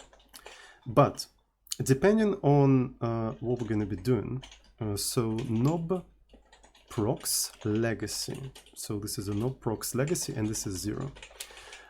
So if I is even, we're doing this kind of thing. And in fact, I can just do something like that. If it is odd, what we're going to be doing is spawning an async process. We're going to be doing async and reset, right? We're doing async and reset right in here. And it's going to be, by the way, I forgot that I should actually wait it on all of the buckets in here, but I mean, nothing really crashed anyway, so it's totally fine. So async and reset, and we are DA appending to the legacy stuff, right? We are DA appending to the legacy stuff like so. So if it's even, we're using a new way of spawning things, and if it's not, we are doing that stuff. And here's the thing. Yeah, we should not have a separate bucket. Let's append into the same one, right? Because we want to trigger the error that says, user, you're using things incorrectly. That's what we want to do. Let's go ahead and freaking do that. Yeah, instantly triggered. Instant triggered. Furthermore, it also triggered the deprecation warning, right? So you're not supposed to use this function, but in any case, instantly triggered it. Instantly. So it is very reliable. If you try to use 2 mechanisms, the new one and legacy one, we are able to detect that. At least on POSIX. On Windows, it's probably going to be fine, because on Windows there is a function that just allows you to wait on a group of processes. So that's totally fine. But on POSIX, you have to start them differently. Incompatible async mechanisms are detected, explain the user that they are wrong. Very straightforward. But now, if I just do the same thing on both of them, right? So it's totally fine, right? We are very reliably catching that. Very reliably catching that. This is so cool. Look at that. Isn't that absolute sharding, chat? Isn't that absolute sharding? I think it is, in fact, absolute sharding. So, yeah, I think we figured it out. So what I'm thinking, we probably need to actually... We need to test whether the new mechanism, you know, whatever we added does not perform worse than whatever we had before. We need to measure the performance, right? So let's run our benchmark. Let's run our benchmark on starting random sleeping and not sleeping processes and stuff like that. So, okay, what we need to do, we're going through all of the workers, and we're also going through all of the strategies. So the only strategy I care about right now is the evict for all. So I'm going to do this trick where I say, okay, the current strategy is essentially evict, wait for any, right? And then we're going to compare the result with whatever we had before, where we were waiting on all of the child processes, not on the groups. I just want to compare their performance, right? So because maybe whatever we just did actually like made the performance worse and not worth it at all. So let's actually see. All right, so let's actually run it. I don't know for how long is it going to run. And maybe, do I want to do that for, yeah, let's actually go. Let's actually see. So it is running the things. So it needs to run 10,000 jobs, right? So that's what it needs to do. It needs to run 10,000 jobs, and I don't think it's going to be that long, right? So here is the strategy: wait for all. The worker is sleeper. So maybe let's not do it for sleepers, right? So let's just say that maybe so workers. So this one is more like that. Maybe we can say that. Size t is going to be 1, right? So let's actually set it to 1, so it goes straight to looper. May actually make the stream lagging as hell, so that's one thing that may happen with looper, right? Because this is a workers count 32. Will we push the new changes to nob.h? I have not really like, I mean, I'm still trying to come up with the changes that I want to release. Eventually I will release everything, so I'm just doing research, right? So that's what I'm doing. Like, I'm not sure, like, we're gonna start like a batch with 32, and it's definitely gonna kill my stream. It is definitely going to kill my stream. So because of that, I'm really not sure. So do I really want to do that, or do I want to do that in a footnote? We can maybe make a limited version, right? So let's do a limited version. Let's actually start maybe up until like 16, right? So which is already like going to take all of the cores in here, right? But no, don't want to do 32. I definitely don't want to do 32. Okay, so this is going to be a little bit faster. So bit top. So can I somehow actually just have it running in here and also see all of the cores? All right, so here is the current progress, and here are all of the cores. This is how we can see that. So everything is visible. Are you a good programmer? I don't know. Honestly, I don't know if I'm a good programmer. And to be fair, I think it is irrelevant to what I do, whether I am a good programmer or a bad programmer. Because whatever I'm doing, both good programmer and bad programmer can do, which is having fun while programming. In fact, I would argue if you're a bad programmer, you may have even more fun than if you're a good programmer. So that's the only thing that is important here. Good, bad, who fucking cares? Do you have fun? That's the only thing that matters. And it's just like, I think my level as a programmer is literally irrelevant to what I do. It's just like, it doesn't fucking matter. So yeah, this would this, and this isn't what it isn't. I wonder why 1 GB swap. I don't know. I just set whatever. So we're already doing a batch of 2, right? As you can see, we're already doing a batch of 2. Don't think to the subscriber, at least you have to be better. I don't know. I don't think I have to. I don't think I own anything to anybody. Imagine programmers enjoying OOP, bless their soul. Well, I can see some people enjoying OOP only when they actually have a very specific definition of what OOP is. Because as we already know, word OOP doesn't mean anything. right? It doesn't really mean anything. Everyone has their own definition of OOP. So somebody says that they enjoy OOP. Well, they made up their own definition of OOP that they enjoy. Okay, all power to them, I suppose. So it's just like Haskell, yeah, you can say that Haskell is OOP, sure. You can think like each individual function is an object, and objects are communicating through passing arguments to each other. This is OOP. C is OOP. Exactly. Weren't we sending signals to different processes in C just right now? See, it's a fucking OOP. Just like Alan Kay said, it's a lot of small organisms that's sending signals to each other. It's OOP. Linux is fucking OOP. So OP is like such a meaningless word, like holy fuck.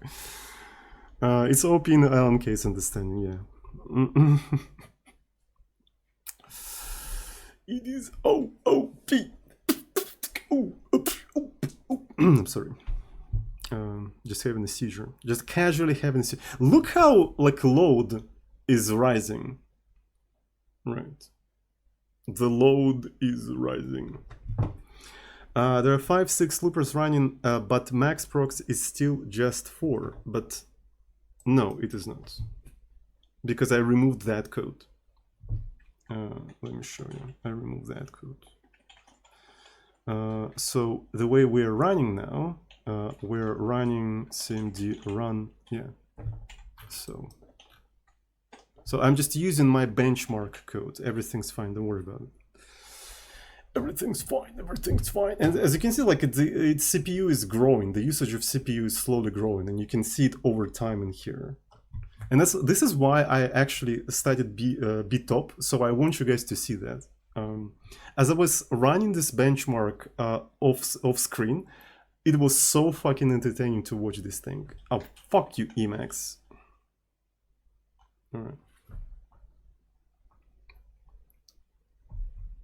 Anyways, we can actually track the progress by the cores. We can track the progress by the cores because at some point all of them are going to be red. So because it keeps growing. Well, occasionally we can.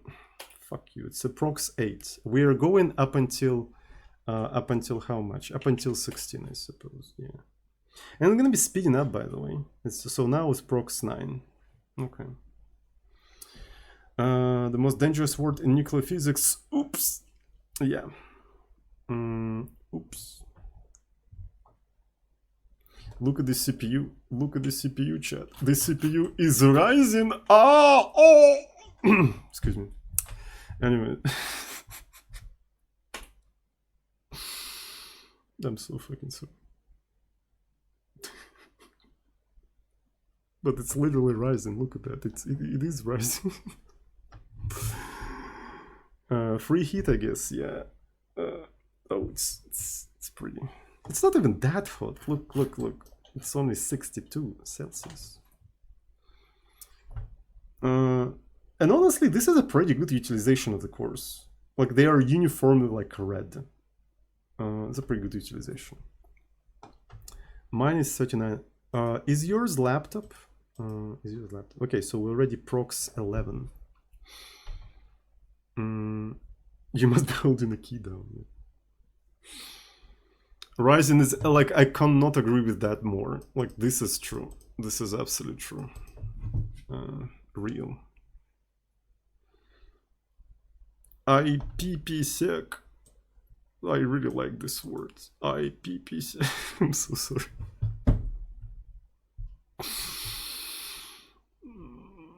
IPPSec. ICPP when I pee. Oh.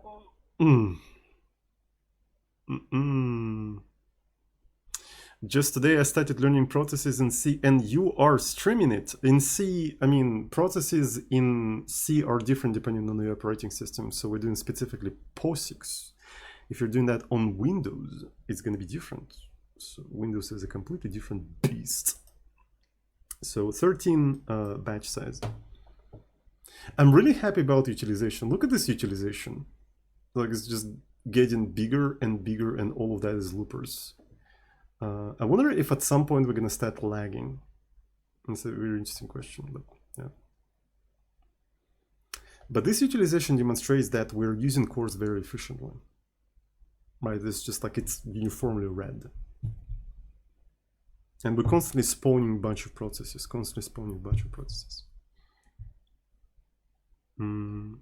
I bought yeah, exactly. I bought the whole fucking CPU.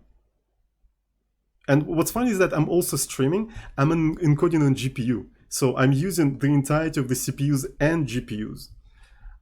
And the, yeah, so the thing is actually not that hard, honestly. It's not that hard. So the web devs can do that just by opening Visual Studio Code. And I, CDev, have to write an entire freaking parallel system just to achieve the fraction of the power of the web dev who just opened an Electron app.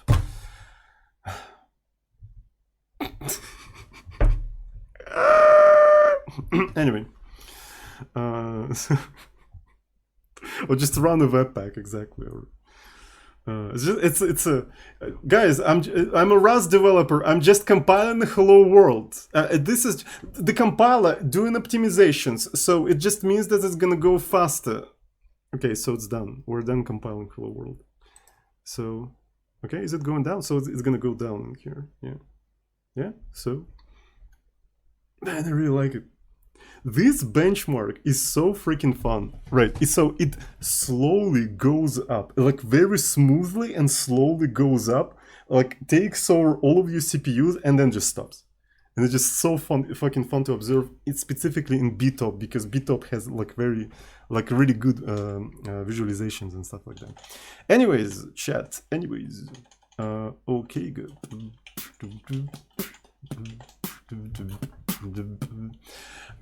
To be fair, so this is not particularly representative because I was also streaming. So I'll definitely need to do another run when I'm not streaming, that's for sure. We can compare that to some of the results on my Markov machine when I was not streaming. So this is a sleeper for wait for any. Okay, so as you can see, yeah, so it is very slow because like there is a three things in here and stuff like that, and it's just like it's performing generally slower, but it dropping out at a similar rate, I would say. It is dropping out at a similar rate. So here's 7, and then it kind of dropped in half, like almost in half, like in here. So here's a 5, and it dropped in half. We can plot all of these things against each other, right? So results on stream. Right, so here is that thing. So this is, I don't remember, so I think it was August 20. Oh, this is a sleeper. Like we don't care about the sleeper, so let's remove that. So here's that. I'm gonna move this entire thing in here. Then I'm gonna go to my previous results in here. It's not really sleeper. Yeah, I should have looked into the looper. Oh yeah, this is similar. So it's actually 8 and so on and so forth. So wait for any. I'm gonna copy paste this stuff in here. Right. So this is 1, and this is another one. Yeah, they're comparable actually. They're comparable, but then when it reaches like 10 in here, it kind of stops at 2. And I suspect this is primarily due to streaming. But in any case, let's try to compare them together. So I'm gonna grab the plot thing. Right. So here's plotting. And we are plotting what? So I want to grab this thing. So this is that, and I'm going to remove that. Here's another one. So one is not going to have everything, right? So as you can see, like we didn't do 4, additional 4 in here. So wait for any old, wait for any new. Okay, so that should be enough, and I can do GNU plot on this thing. All right, so something really interesting happened in here. Right, so this is the old one. Oh, this is the old one. Wait a second. I fucked up. This is the new one, and this is the old one. Okay. Yeah, let's go. Okay. So this is the old one. As you can see, it goes down. And this is the new one. What do you guys think is going on in here? Right, it kind of drops fine up until this moment, and it can't drop any further. I suspect that this gap between them is due to literally me streaming. So this is my hypothesis. So I should, because when I was doing these measurements, I was not streaming. So I suppose this thing is just like, yeah, this is like how much resources I consume when I'm streaming. I think this is syncing. So now test the other one. Well, I mean, this is the other one. This is the other one. Right, so it's like literally, this is... Oh, you mean... Okay, I see what you mean. I see what you mean. Okay, so old offline, new online. All right, so let's call them like that then. Let's call them like that. So 16 is online. So online, and this one offline. So for any new online, old offline. So this is what we're gonna be doing in here. Now we need to, yeah, we need to do the other thing. So that's a good point, actually. That's a good point. So let's do the comparison then. And that is going to confirm whether it is correct or not. So this is the results on stream, so we'll keep that.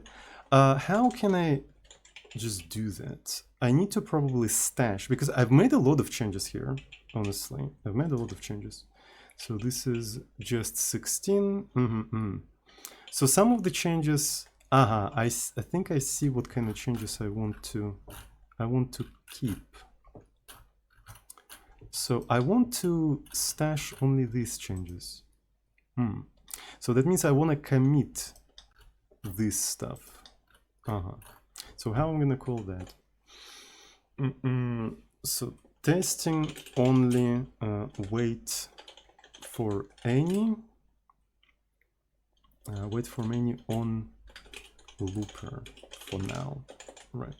So, and then I can just do it like that. So I can stash the whole thing, and we can try to run it one more time. So this time I kind of want to run it honestly on, no, I think I need to run it in Emacs, right? So just to be fair to the whole system. All right, so there we go.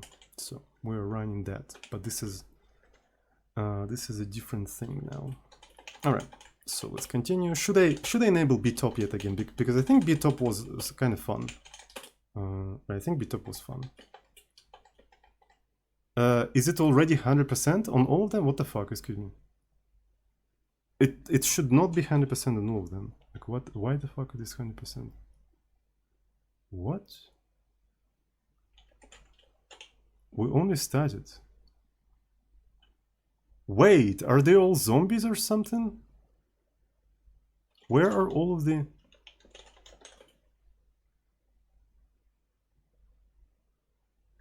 What?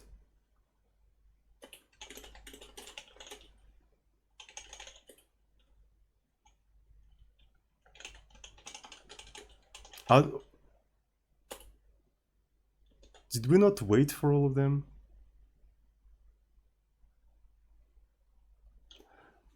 At the end of the measurement, the whole process died anyway, didn't it? We still have loopers. Are we zombified? They feel like they are in fact zombified. We saw so we saw utilization drop. Right, and then here we still have a bunch of loopers in here. Look at that. So I can try to kill all looper. Some of them are still going. These are zombies, yeah. Maybe 9? Yeah, cool. So there is still this one. And it's at the user of looper kill 932 81. They keep creating them. We have nob still running.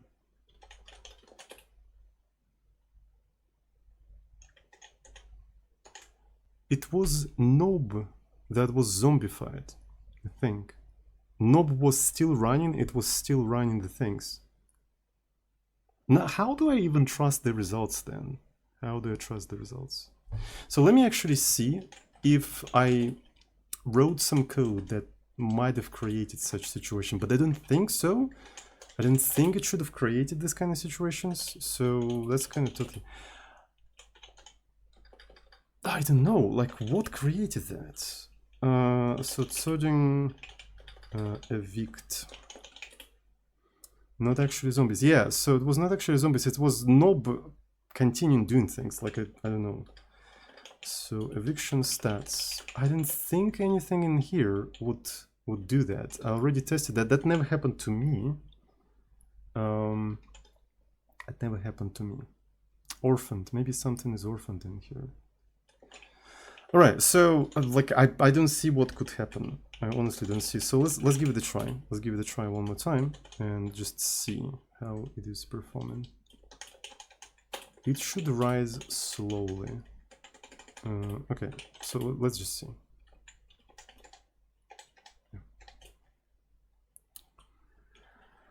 So how's it going, chat? How's it going?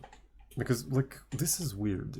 I feel like this is not by this knob, but maybe by some. Because remember how I said that when we were experimenting, I didn't do wait on all of the necessary processes. But that should have just killed them anyway. They should have just died anyway. So I don't know. Something weird. Something weird. So I need to pour some water, chat. Does the looper run for a? No, it runs for a limited amount of iterations. For a random limited amount of iterations. Sometimes you did 6 stop. That's a good point. I think those motherfuckers are 6 stop processes from that experiment. Damn, fuck. Okay. But I mean, no. We did 6 stop on some other things. No. They were not called loopers. They were not called. I don't know. I really don't know what caused that. Okay, so here's the idea. We're gonna do another run in here. We're doing another run. And after the run, let's see if the whole run leaves the orphaned loopers that continue doing things. But let's do it this way.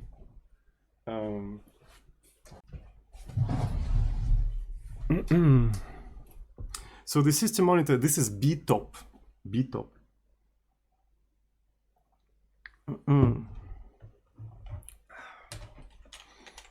Like this. Btop. All right. So the parent process does not wait for the child process of the child even as the child becomes a zombie. But I mean, if then if parent dies, its child zombies are basically collected by the init or another parent, aren't they? So something like that. So if there was a bunch of zombies, they would have been collected anyway when the parent dies. Right. Oh, so yes, they are reparented.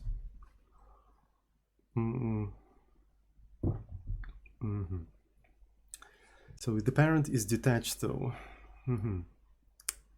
The chat is skewing the results, yeah. Chat, stop saying things, you're skewing the results. But the knob was still right. I don't remember what happened, honestly. I still don't understand how that would happen. Yeah, I don't know.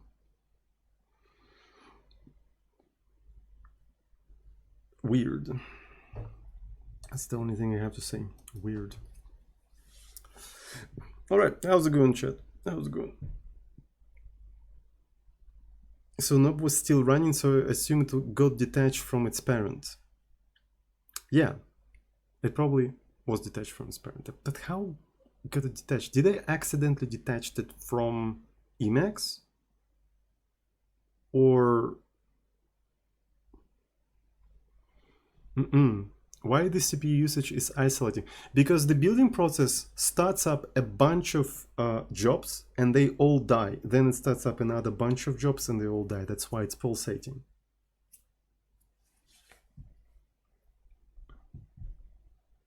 Control Z in the terminal, maybe. Or maybe I did an equivalent in Emacs because I don't know.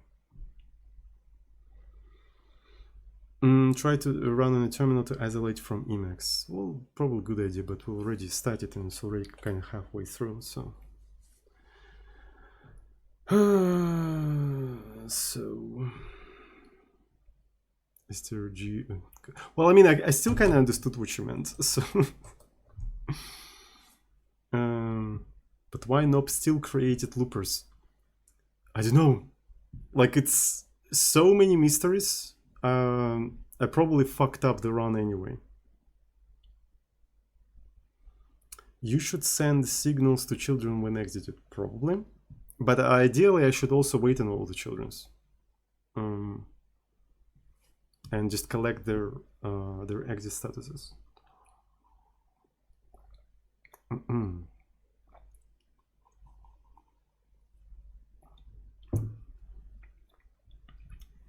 Yeah. You're a bad parent. True. Sorry. Sorry about that. Sorry about that. Collect your children. Yeah. What was that? The screenshot from the contents of the book about Linux, right? So, forking child, killing child, yeah, stuff like that. Forking and killing children.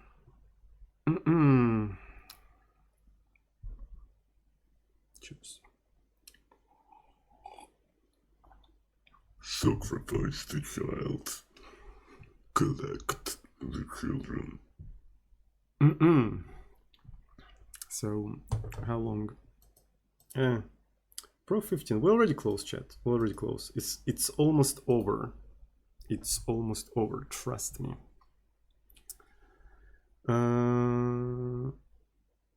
It's almost over.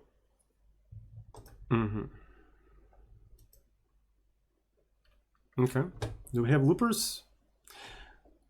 Yeah.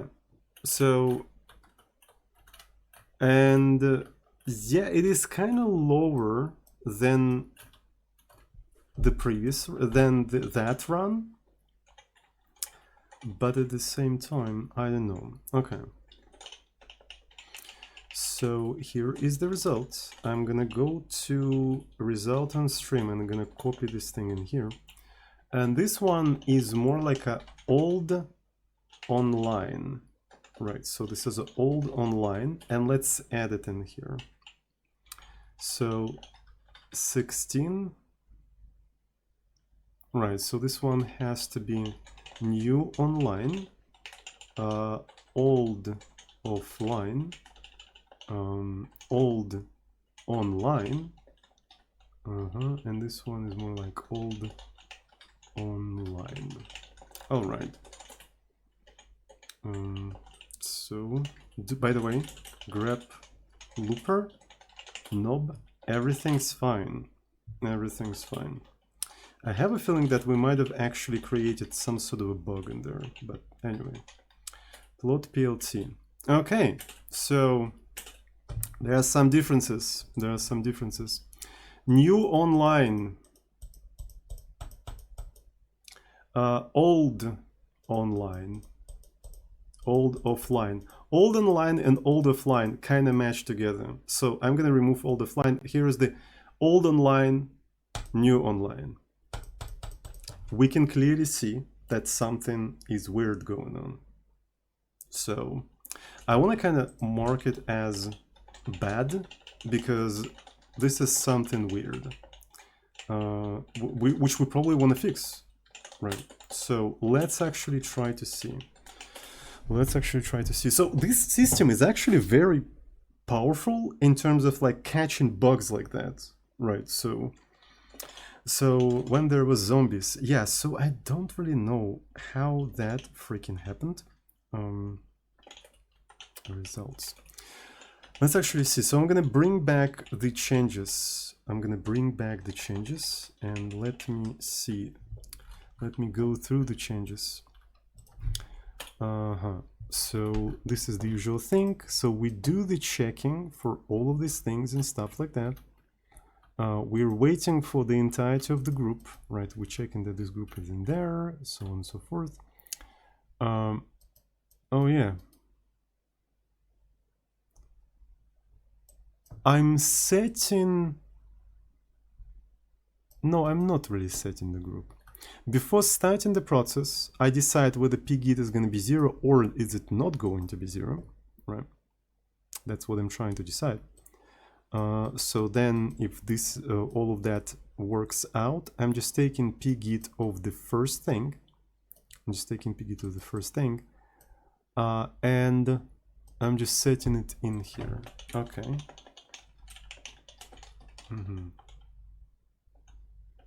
So here is the stuff. In here, I create the sync pipe. Right, so this is what I do. I create a sync pipe. In that example, by the way, in a prop example, I was, I think, closing stuff before the fork. Yeah, I feel like I have to close the read end before even forking. Is that a thing? Right, so I think, well, maybe not. No, then it's going to be closed here, so I think it's totally fine. I think it is totally fine. Okay, so here is the fork. Right, I did the fork. It either failed, it either succeeded or not. Then I do not care about the write end. I only care about the read end. Right, so I'm reading this entire thing, and I feel like I forgot to close the read end afterwards. That's one thing I forgot, by the way, because that's one thing I forgot in here too. But I feel like it might be, well, I mean, it's already closed, isn't it? So it feels like you're solving a murder mystery. Yeah, exactly. That's what I'm doing. So yeah, I think it needs to be closed in here. Okay, afterwards, I'm closing the read end, but then I never tried to write anything in here, didn't? Well, I mean, I don't have to. That's actually true. Then I'm setting the child PID to the group. It's either going to be 0 or not. And then I close the write end. Does all the FDs get closed on exit? That's a good question. I think they are. Okay, so far I don't see a mistake in here. We should try to run it one more time. You guys think? Is that a good idea? Yeah, I think we should give it a try, just to confirm that something is going on here, because I think we caught a bug. So you could just run the high process count. I don't know how it will help me. Anyway, let's fucking go. So, well, before I'm gonna put it like that. Start with more workers. I don't want to mess with the amount of workers because I'm trying to compare apples to apples, right? So we already started, did the runs with a certain amount of workers. I don't want to change that. Okay, so grep nob. There is no nob in here. There is no loopers. Yeah, I think we need to try to run it one more time just to confirm that everything's fine. Right, compilation process is still going. Oh, it's because it's a GNU plot. Okay. Oof. All right. So it did rebuild everything. Okay, so this is going to be the last run. So we're starting from pretty much from 0 CPU. If at the end of the run the CPU is not going to be 0 but still having some lingering things, we know that something is fucked up. So how many knobs do we have in here? So we have 2 knobs.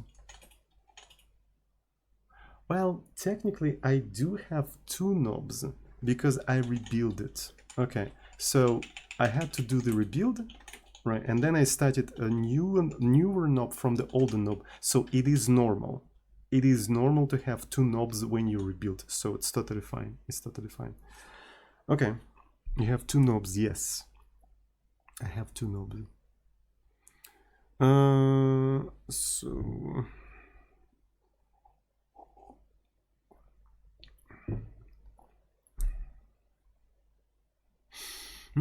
Parallel knob, yeah.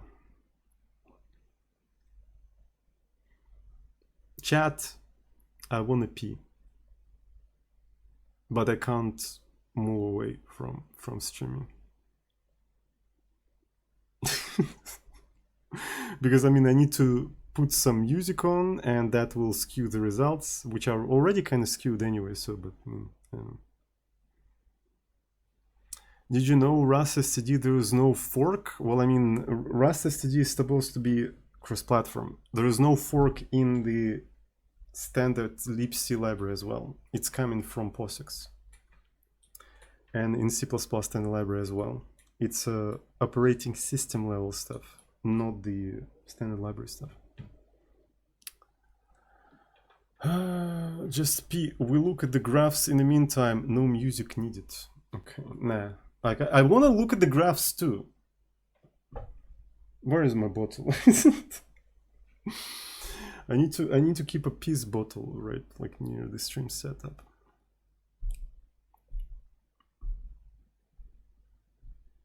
It's interesting how GPU is growing as well. So nob looper, and there's like a, yeah, so because we have 4 processes right now, right? So batch of 4, we have only 4 of them. Nothing out of the ordinary.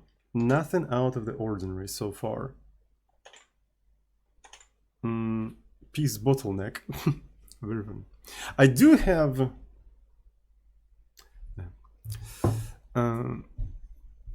it's too small, chat. It's just too small.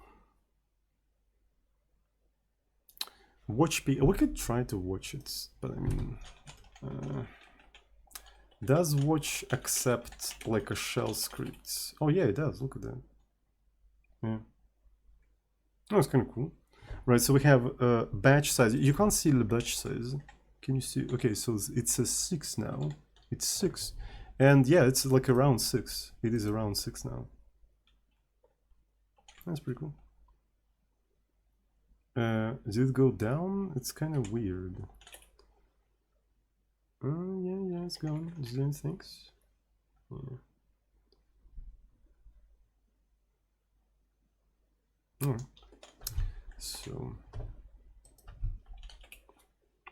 So it's already almost half. And it's going relatively fast. And it's like running 7, but we have 16 cores, so it's literally nothing. It's literally nothing, guys. Skew. Skew, maybe. Do you think watch is gonna skew, or what do you mean skew? I don't know. I think you can run this test in a GitHub workspace.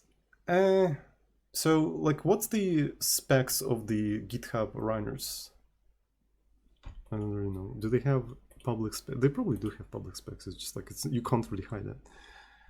By the way, the stream didn't glitch a bit. Yeah. So, and I suspect this is because I'm encoding with GPU. That's my hypothesis. Depends, up to 8 cores for free. Nice. Nice, nice, nice.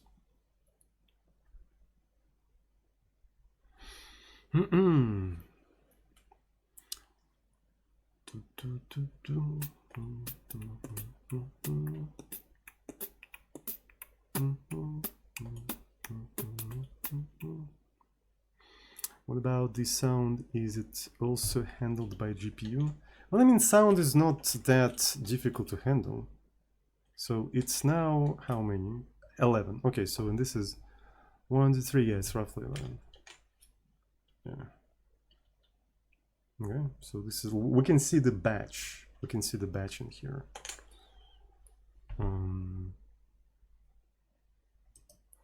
How fast is the OS possibly reassigning freed P's? Do I understand correctly that the child which gave the pgid died before the whole group is finished? That may happen, and from what I read, operating system guarantees that that pgid is not a valid PID until everyone within that group died. There is such guarantee. Yes, so you actually caught this kind of problem that you know, POSIX developers are aware of, right? So, and that is not a valid PID until everyone within that group died. So operating system will not assign that to the next PID.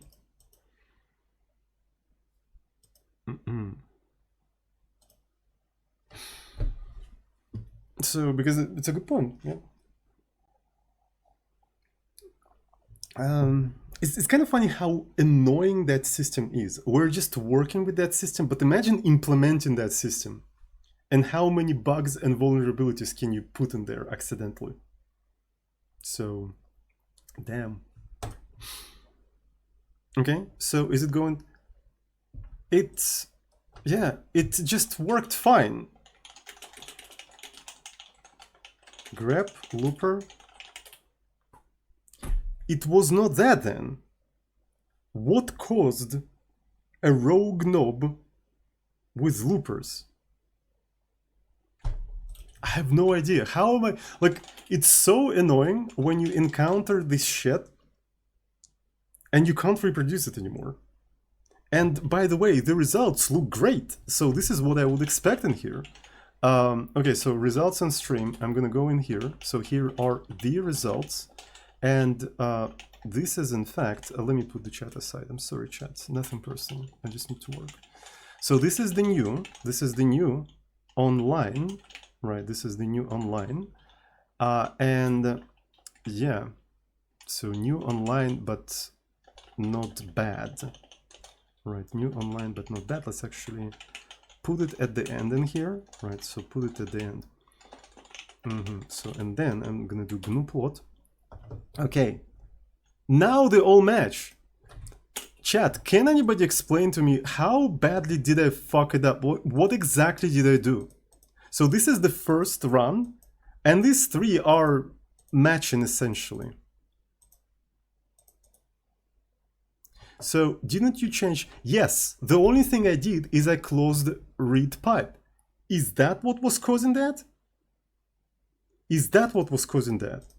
So what's funny is that it is clear that I fucked up somewhere maybe around here. Or maybe even here, right? So because it's bigger than that. What did I do in here? You had many orphans, loopers, probably Control C. I have no idea.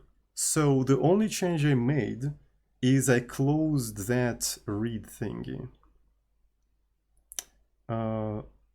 Yeah, so let's actually give it a try. Remove that, because this is actually kind of important. Like this kind of things, you accidentally do them, and yeah, what the fuck is going on? So did I do? Does anybody remember what I did in here? Did I do close? So I always had.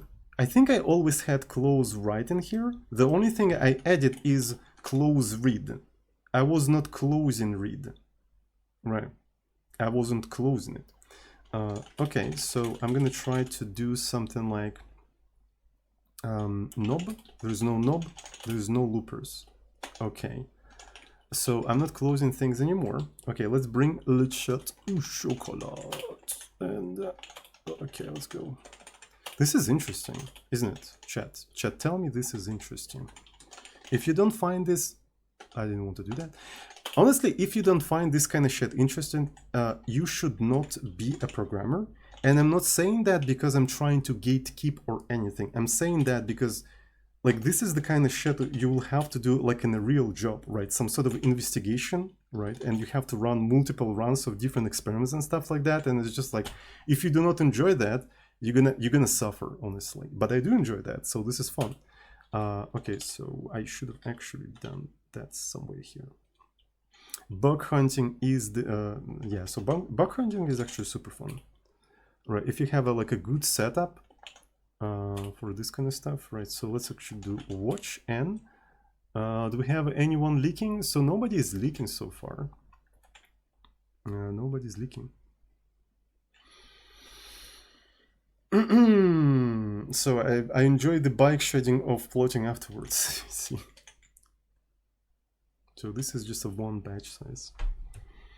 You like a doctor, you looked for symptoms and try to deduce root problem. Yeah, exactly. That's what you're doing. That's exactly what's happening.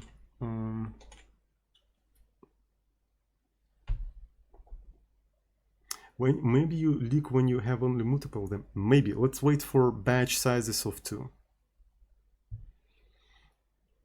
Let's wait for batch sizes of 2. So it's kind of interesting why GPU actually increases when I start the run. So I don't really use anything from GPU though. Do you have any signal handlers? No. I don't have any signals. We explicitly do not use any signals.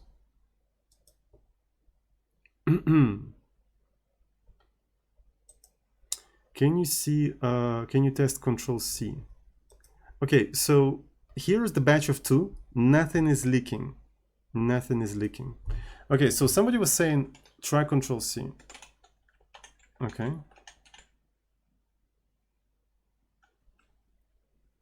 That was it.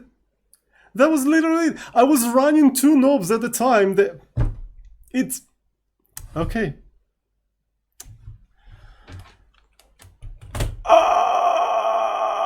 Anyway, so thank you. The mystery has been solved. And there you go. Here you have a knob and freaking bruvskis. Kill all the knobs. Here's the knob and okay, so now. All right. Now I know. Like, why didn't... Okay, the next question is... Oh, wait a freaking second. Why knob survived? Is that because we're messing with the groups? I feel like this is because we're messing with the groups. So let's do watch, right? So here's the stuff, and I'm doing that. I'm pressing Control C. Okay. I suppose we have to wait until the batch of 2, maybe. So start max proc at 2. All right. So we're starting at 2. So here's the 2, and then I do Control X. Oh, look at that. There's a question mark. There's a question mark in here. There's a question mark. So it's probably zombies or something, but I don't fucking know. So press E, grab knob, kill knob, kill all. Yeah. And here is an interesting question. If I stash, I can't do that. So stash the whole thing. Now we're doing the old one. But I have to do that with 2, right? So let's do revert. Start max procs. Let's do with 2. Well, I mean, it creates 3 of them for whatever reason. I don't know. Fucking know. And then I do Control C. Well, grab knob, kill all knob. Yeah. So one more time, starting. Then I kill it. And totally fine. Kill it. This is probably because we're messing with the groups. So Emacs is sending some signals to a group. Yeah, okay. It's something with the groups. It is something with the groups. To be sure, catch Control C and kill all the children. Yeah, so I think this is something that has to be done at some point. So PSG or PS3 to visualize it. Do I want to do it right now? So what does it do? PS3. PSGE. Well, I mean, it's not PS3. I already streamed for too long, to be fair. So I think I gathered enough information, but yeah, we need to understand how to deal with the groups and how to handle these processes and stuff like that. Maybe I should just try the busy looping approach. So it's cool and all, but what if I try busy looping and in terms of performance it's basically the same? The only reason why I'm messing with groups and stuff like that is because I don't want a busy loop, because it kind of felt dumb. But this adds a lot of complexity, right? So look how many moving parts we just had to add, right? We even had to do synchronization with pipes and shit. It's just like, really? Is that what we had to do? What if we just busy looped instead, as was suggested by at least two people? So, okay, I'm gonna do the following thing. I'm gonna try busy looping with this benchmark and just look at the performance. And if it's kind of close, fuck that, is just simpler, right, than dealing with the process groups and stuff like that. Teardown developer said busy looping is faster. Teardown developer had to create POSIX groups and stuff like that? Wait, how whatever we're doing is related to teardown? I don't get it. Like, are you sure you're saying things related to what we're doing? Like, we're kind of doing a different thing. Still in favor of POSIX spawn, don't kill me.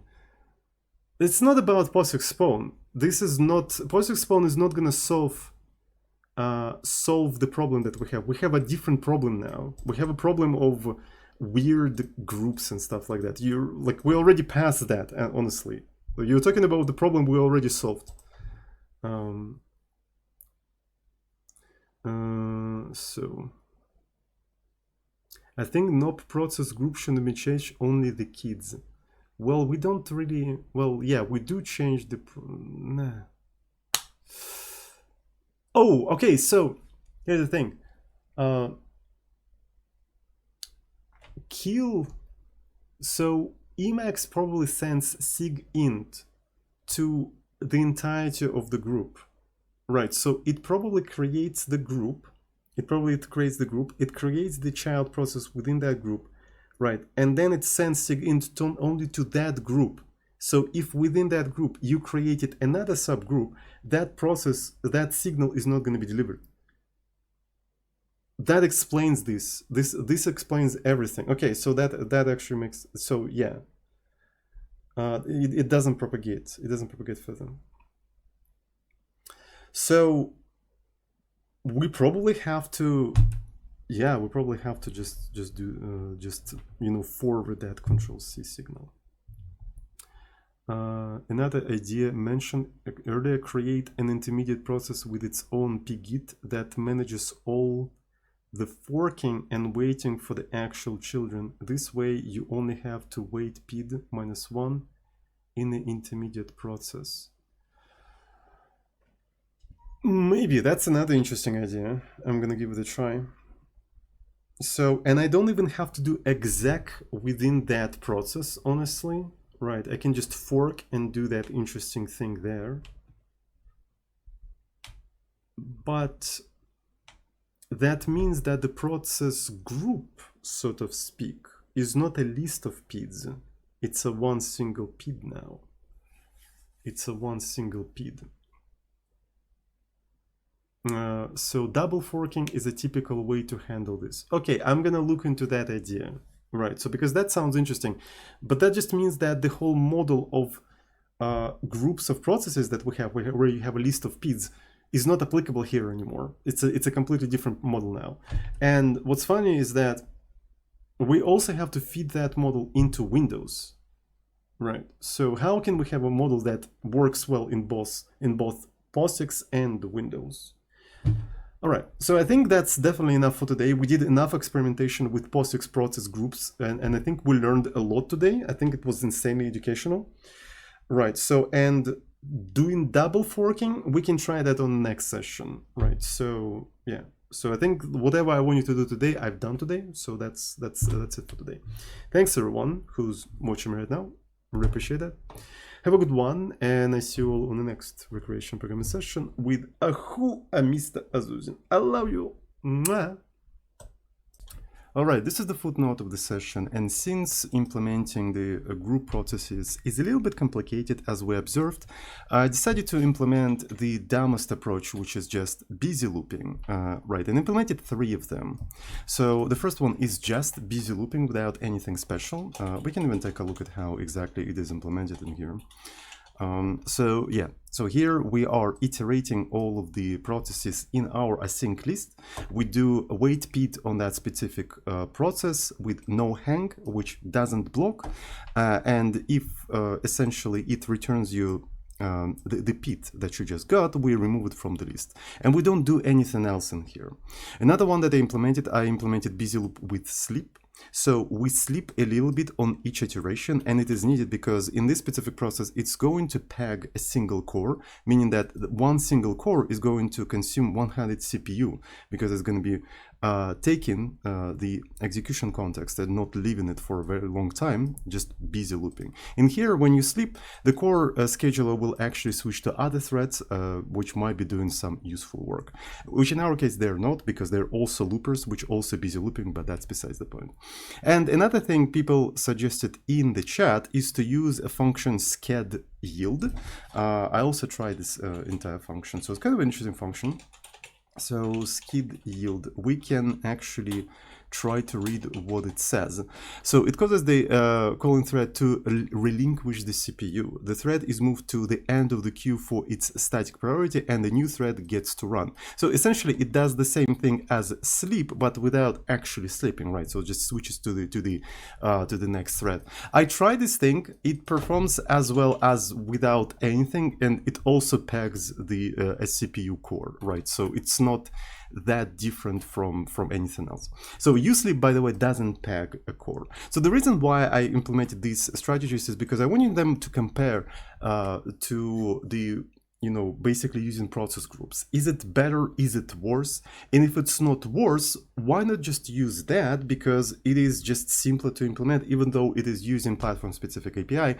And at the beginning of this entire journey, I thought that using platform-specific API is going to be very complicated, but apparently you can get even more complicated than that anyway. So this might be actually the simplest solution. So let's take a look at the results of the measurements, right? So I did some measurements and stuff like that. So there's a lot of different measurements.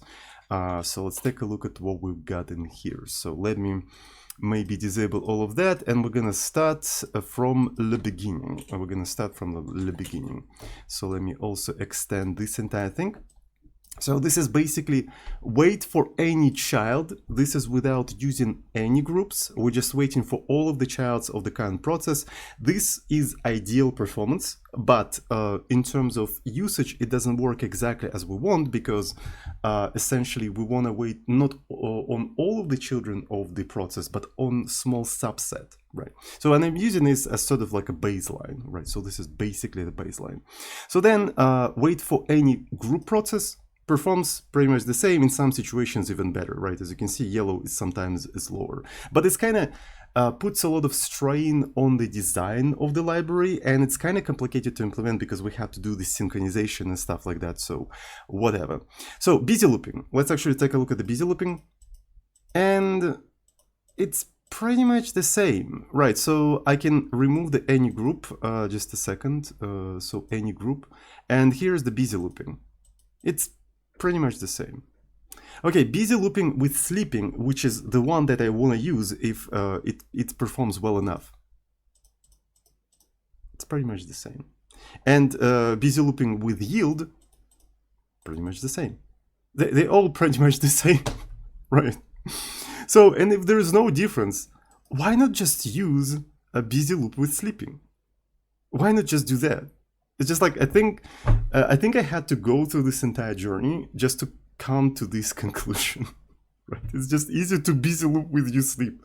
And furthermore, actually, even though Windows API has a function which is called like wait for I think wait for many objects, I think.